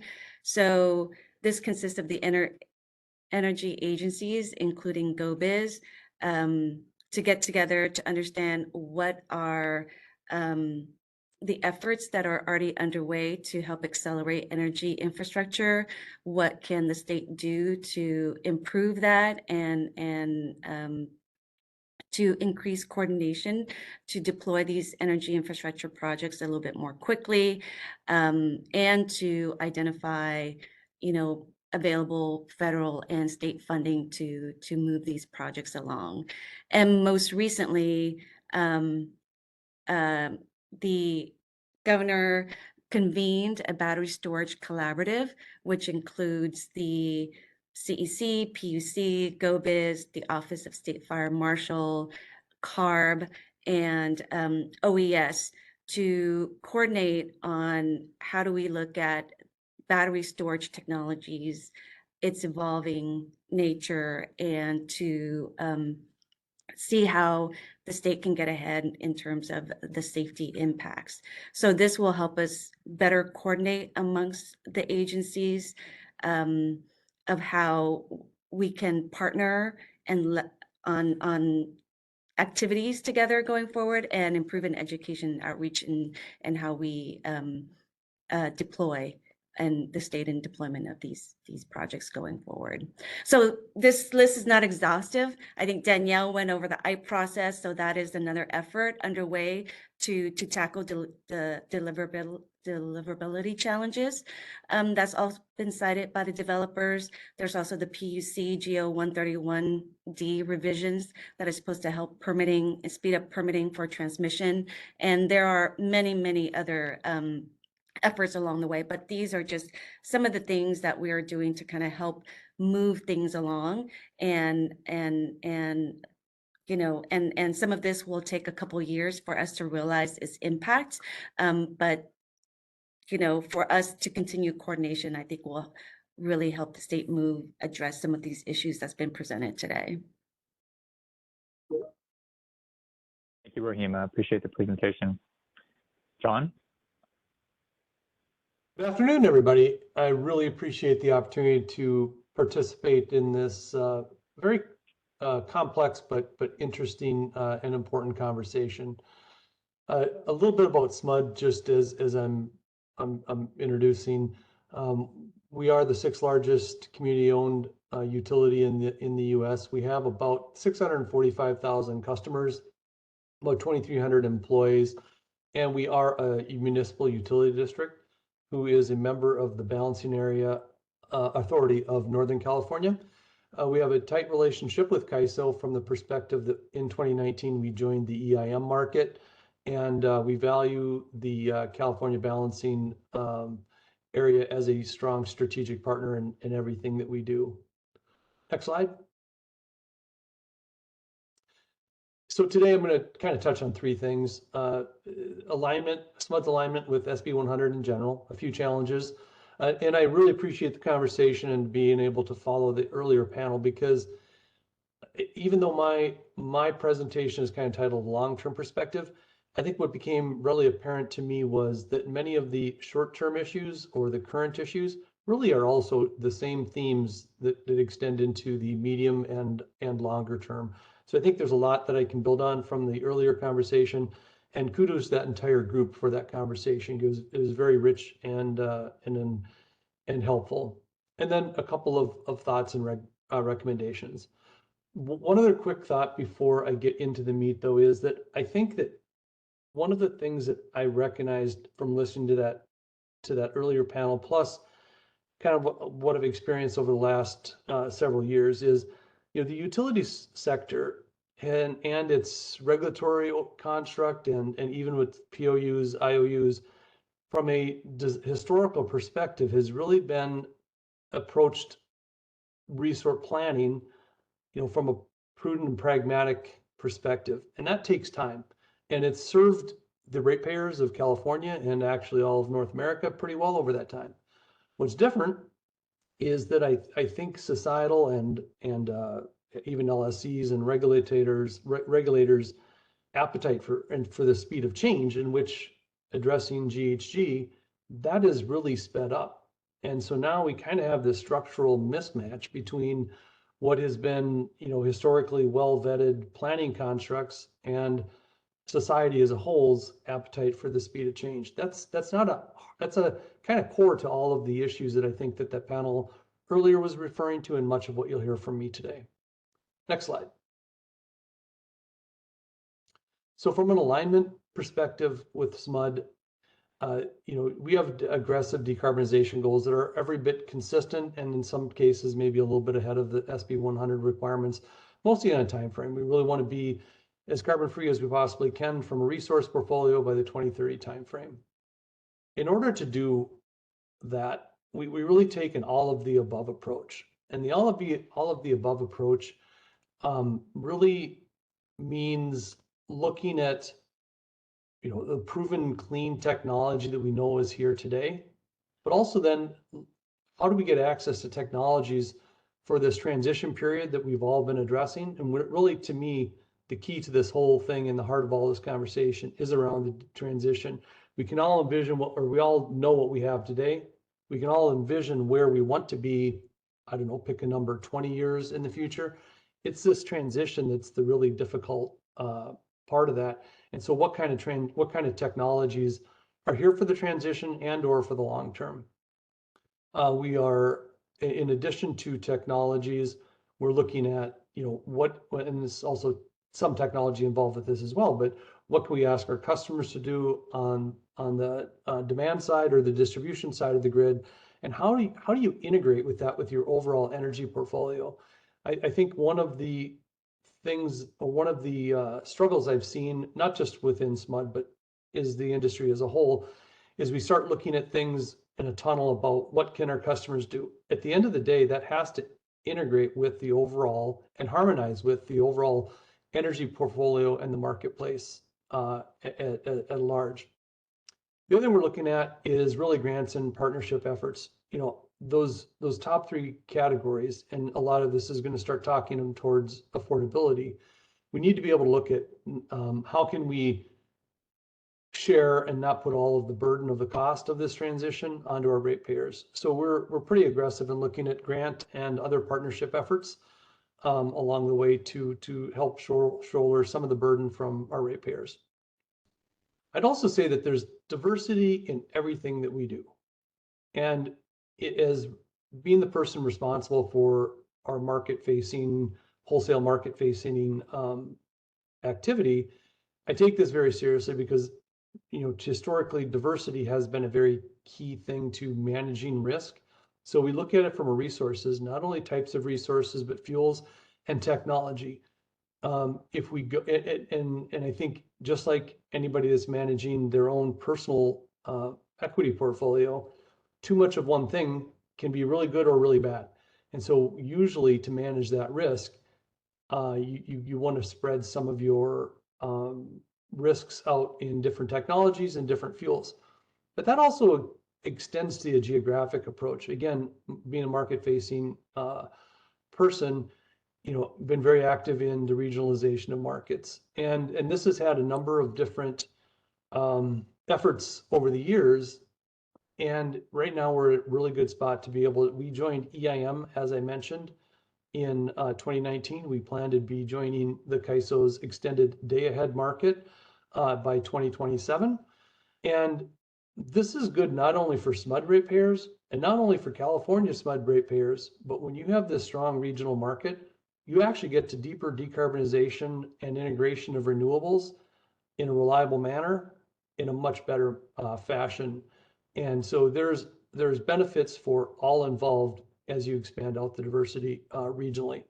And then specifically within our organization, all ratepayers, we want to see all ratepayers come along with this in this transition and benefit from it. So it's not just we're focusing on one single rate group or type of ratepayer. It's all, and the organization takes that quite seriously, that everybody has to be able to benefit along the way. This all kind of leads to a three-legged stool between decarbonization, reliability, and affordability. And there's lots of debate between and a tug of war between it. And this goes back to a lot of the construct I said at the very beginning of our appetite and rate, our appetite for change, speed of change in comparison to what have been prudent practices long term. How do you balance these things? And do you, as being an early adopter, how much risk are you putting onto the affordability thing? I think that a lot of the conversation, not just from this earlier panel, but also from all of the conversation today, you can kind of see that there's kind of a mismatch between the demand and the supply from a resource perspective. And so what that's done is driven up prices of all projects. So as we are aggressively looking at projects, prices for those projects, some of it's supply chain, some of it's just simple supply and demand, has really affected the cost that maybe even as recently as 3 or 4 years ago looked like the cost of the transition has gone up significantly. And at the end of the day, I really appreciate what Dan Hopper had to say about reliability. We really need to keep an eye on that reliability. And the reliability during this transition is is incredibly critical. I don't think anybody wants to back off on what the reliability standards that we have typically and benefits that we've enjoyed within California and specifically within SMUD. But we have to manage that reliability as we change out the attributes, as President Reynolds had mentioned earlier, the resource attributes that we currently have with new resources that have different attributes. And that's, I wanted to raise a little bit of a cautionary flag around that, because that is not a simple thing to do and it takes some time. Even if you would consider something to be a proven technology, and I'll just, for the sake of this discussion, say solar and battery, generally accepted as current technology, each project interacts with your individual portfolio and has its own personality. It takes a little bit of time to figure out exactly how that project is managed and interacts with the rest of your portfolio. It's not something where you just flip a switch. It's multiple years of being able to understand that, yes, I now am getting the resource attributes that I needed from this project, and I can look at what else I can move on from in my portfolio. So nothing is really instantaneous, and that can be, I understand how that can be frustrating. It's frustrating to me. Next slide. From a challenges perspective, I've touched on this a little bit. Everything takes a long time, and it's mostly for good and purposeful reasons. And what I mean by the good and purposeful is that pragmatic and prudent process that we've historically embraced to make sure that the decisions we're making and saddling ratepayers with the cost of make a lot of sense. Again, that's kind of currently kind of a structural mismatch between what our appetite for change is. The decisions today have long-term implications on portfolios. So this is where we kind of merge that the issues that we think are short-term are really long-term, and those issues that are long-term really are actually, you know, we want to act on them today. And I'll speak in a moment about carbon capture sequestration. I think this is one that is specifically in this category. And so a lot of times we'll think, oh, we've got some time to manage through this, but we're in the process. And I especially appreciate Stephanie Cato's comments on CCS, that it can be, CCS being carbon capture sequestration, could maybe be more impactful before 2045. We're actively working on a project that we're hoping is impactful by as early as 2028. But in order for that to come to fruition, we need to be making decisions right now and have alignment right now with regulators, with development partners and the LSCs themselves, so that we can hit 2028. I mentioned this on the previous slide, but staying reliable during the transition to a fully decarbonized grid. It's really easy to understand today. It's really easy to understand the future. In the middle, it's not quite as clear, and that's going to be a continual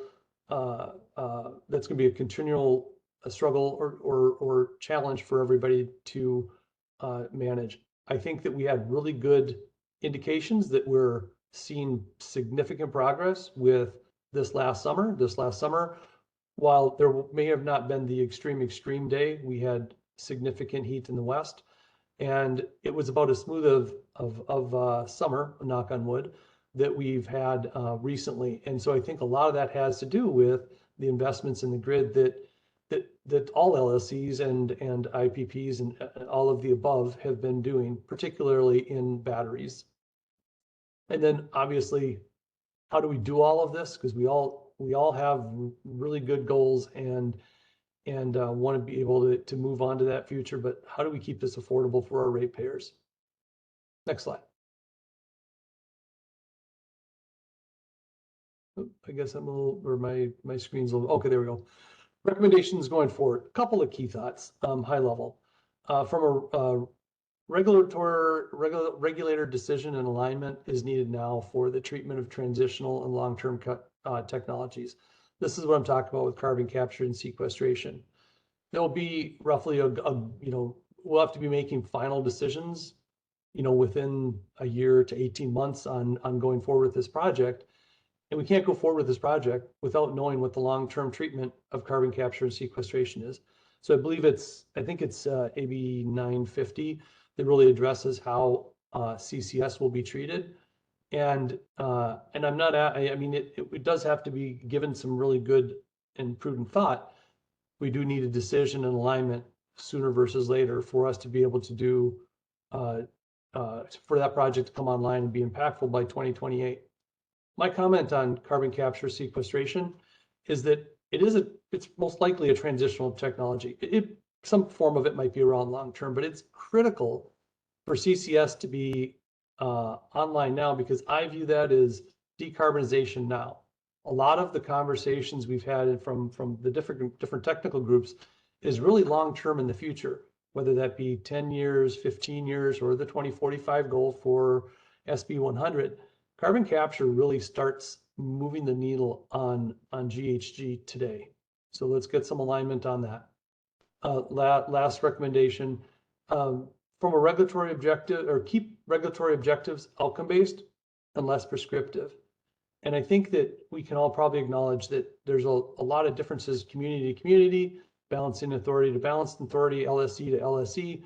So having that flexibility to address those key differences, and every community has its own set of challenges and opportunities. We need objectives that are outcome-based and not quite as prescriptive. I believe that is the end of my slide. Again, thank you very much for having the opportunity to chat with everybody today. Thank you, John. Rich set of presentations.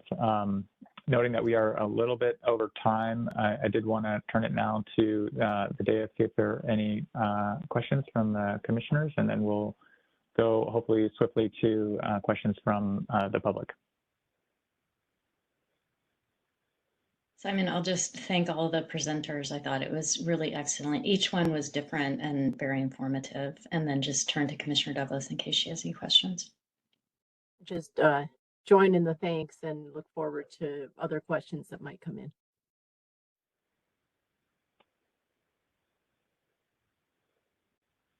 Thank you. Okay, with that, then we will turn to questions from stakeholders. And I believe I'll be turning this over to you, Sarah, to administer this section. Or Nathan is still on deck. Okay, Nathan, thank you. Thanks, Simon.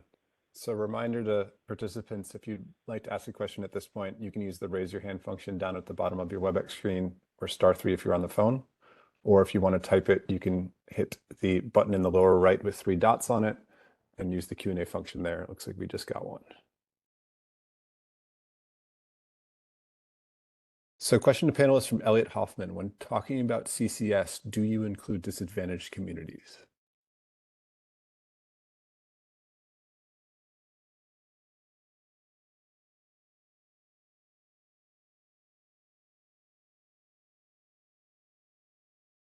And this is John. I'll take a quick shot at that.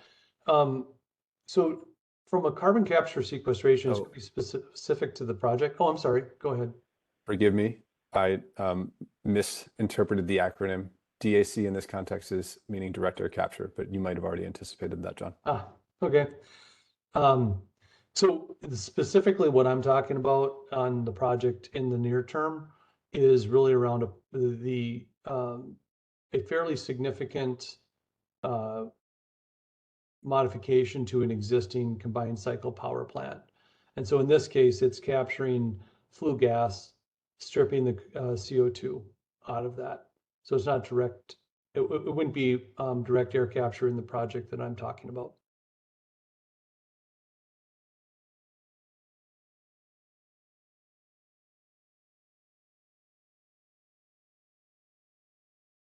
Any other reflections from the panel on that one?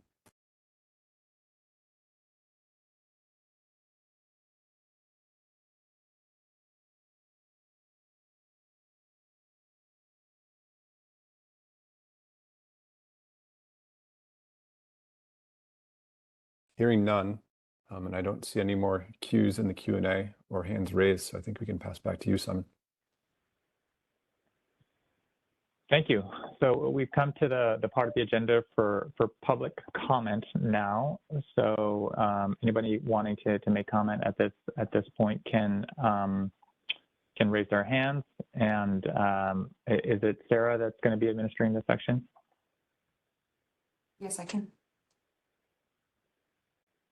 All right, I'll turn it over to Sarah Goldman then. Okay. Julia Dowell, I'm going to unmute you.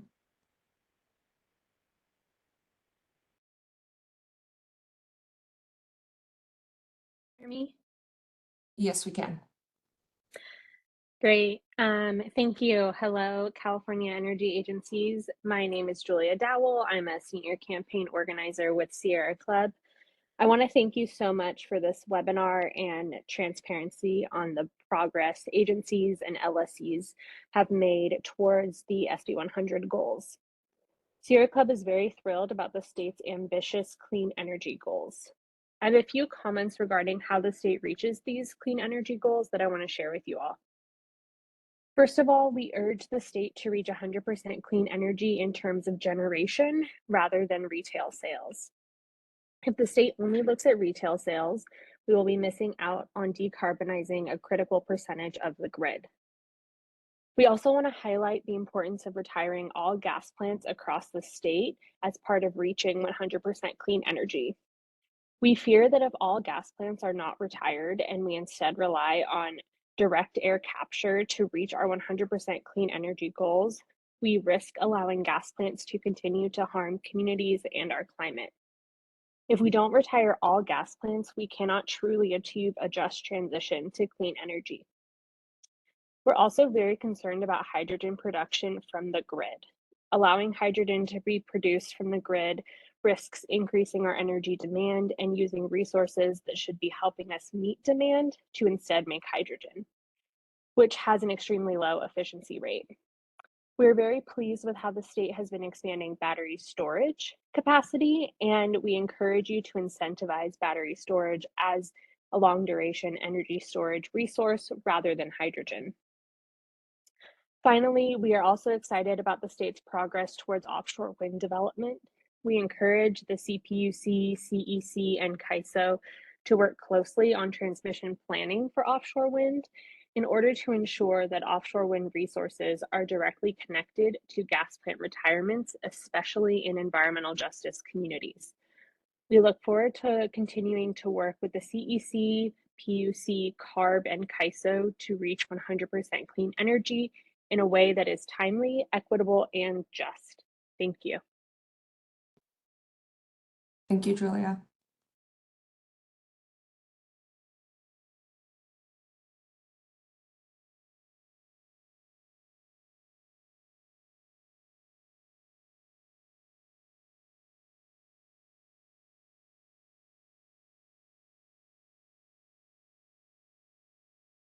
Simon, seeing no other, oh, we have Claire Broom. Claire, I will unmute you. So thanks to all for a really informative, thoughtful day. I would like to comment, basically sort of following up on the Sierra Club's comments by Julia Dowell, which are so critically important for communities burdened with gas plants and also for meeting our climate goals. So earlier I asked questions about how our state policies were considering local battery and other distributed energy resources, and also how our modeling factored those in. And my comment is, I think we are missing an opportunity to have DER provide a critical part, not all, but some of the resources which will get us to our goals. And specifically, it's clear that the NDT has seriously decreased installations of distributed photovoltaics. It's also clear from the answer that Heidi gave us that our fundamental modeling in the IPER is not appropriately differentiating between supply side resources that are on the distribution grid and those which require transmission. So there's some serious flaws in the modeling that we're relying on. And this is a problem because distributed energy resources may well be the most rapid and affordable resources we can use to get to 100% clean energy. Thank you so much for everything you're doing. Thank you, Claire.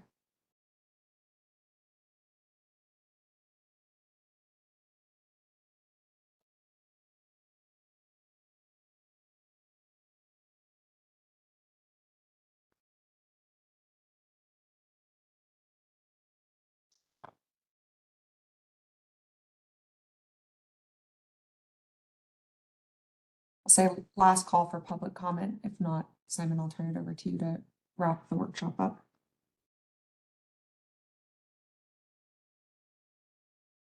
Okay, seeing no additional hands raised, Simon, back to you.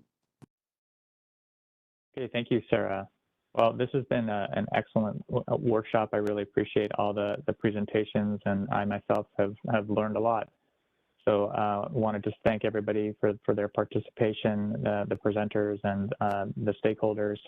And I'll pass it now to President Alice Reynolds if she has any closing comments for us or anyone else from the dais. Yeah, thank you, Simon. I just wanted to really echo the thanks. And I think it's important to express gratitude here because what you've seen today really reflects a lot of ongoing work. And so even though we're getting a snapshot in all of the presentations and from all of the panelists, there's just so many people working really hard on our shared goals. And so I did want to include some shout outs, and in particular to the workshop organizer, Sarah Goldsmith, and then Nathan Barsick, and also all of the individuals who supported the work and really added to it. Jacqueline Jones, Stephanie Cato, and so many others. And then Simon, to you, our moderator, excellent job. We really appreciate your time today. The presenters, Stephanie Cato, Heidi Javanbach, Molly Sturkle, Neil Raffin, Danielle Osborne Mills, Rahima Mali, John Olson, panelist Dan Hopper, Ryan Tracy, Mary Neal, Mandeep Samra. Just such gratitude to everyone. And then thanks also to everyone who joined on the dais today. And then, of course, to the audience, great questions. Just really appreciate the participation and engagement. This is a statewide initiative that so many people in individual communities care about, and we really appreciate the engagement of all of the participants today. So thanks, everyone. Simon, I just want to second everything President Reynolds said. Nothing more to add other than just sharing my gratitude to you, the entire staff, and the participants of the workshop today, and a special shout out to all the panelists for providing a lot of information to continue to discuss and deliberate. Thanks again, everybody. Thank you. And I really have nothing to add except to join in the appreciation. I had the opportunity at least to be here for the last panel, and it was very informative. And I also got to hear the public comment, which was good timing for me.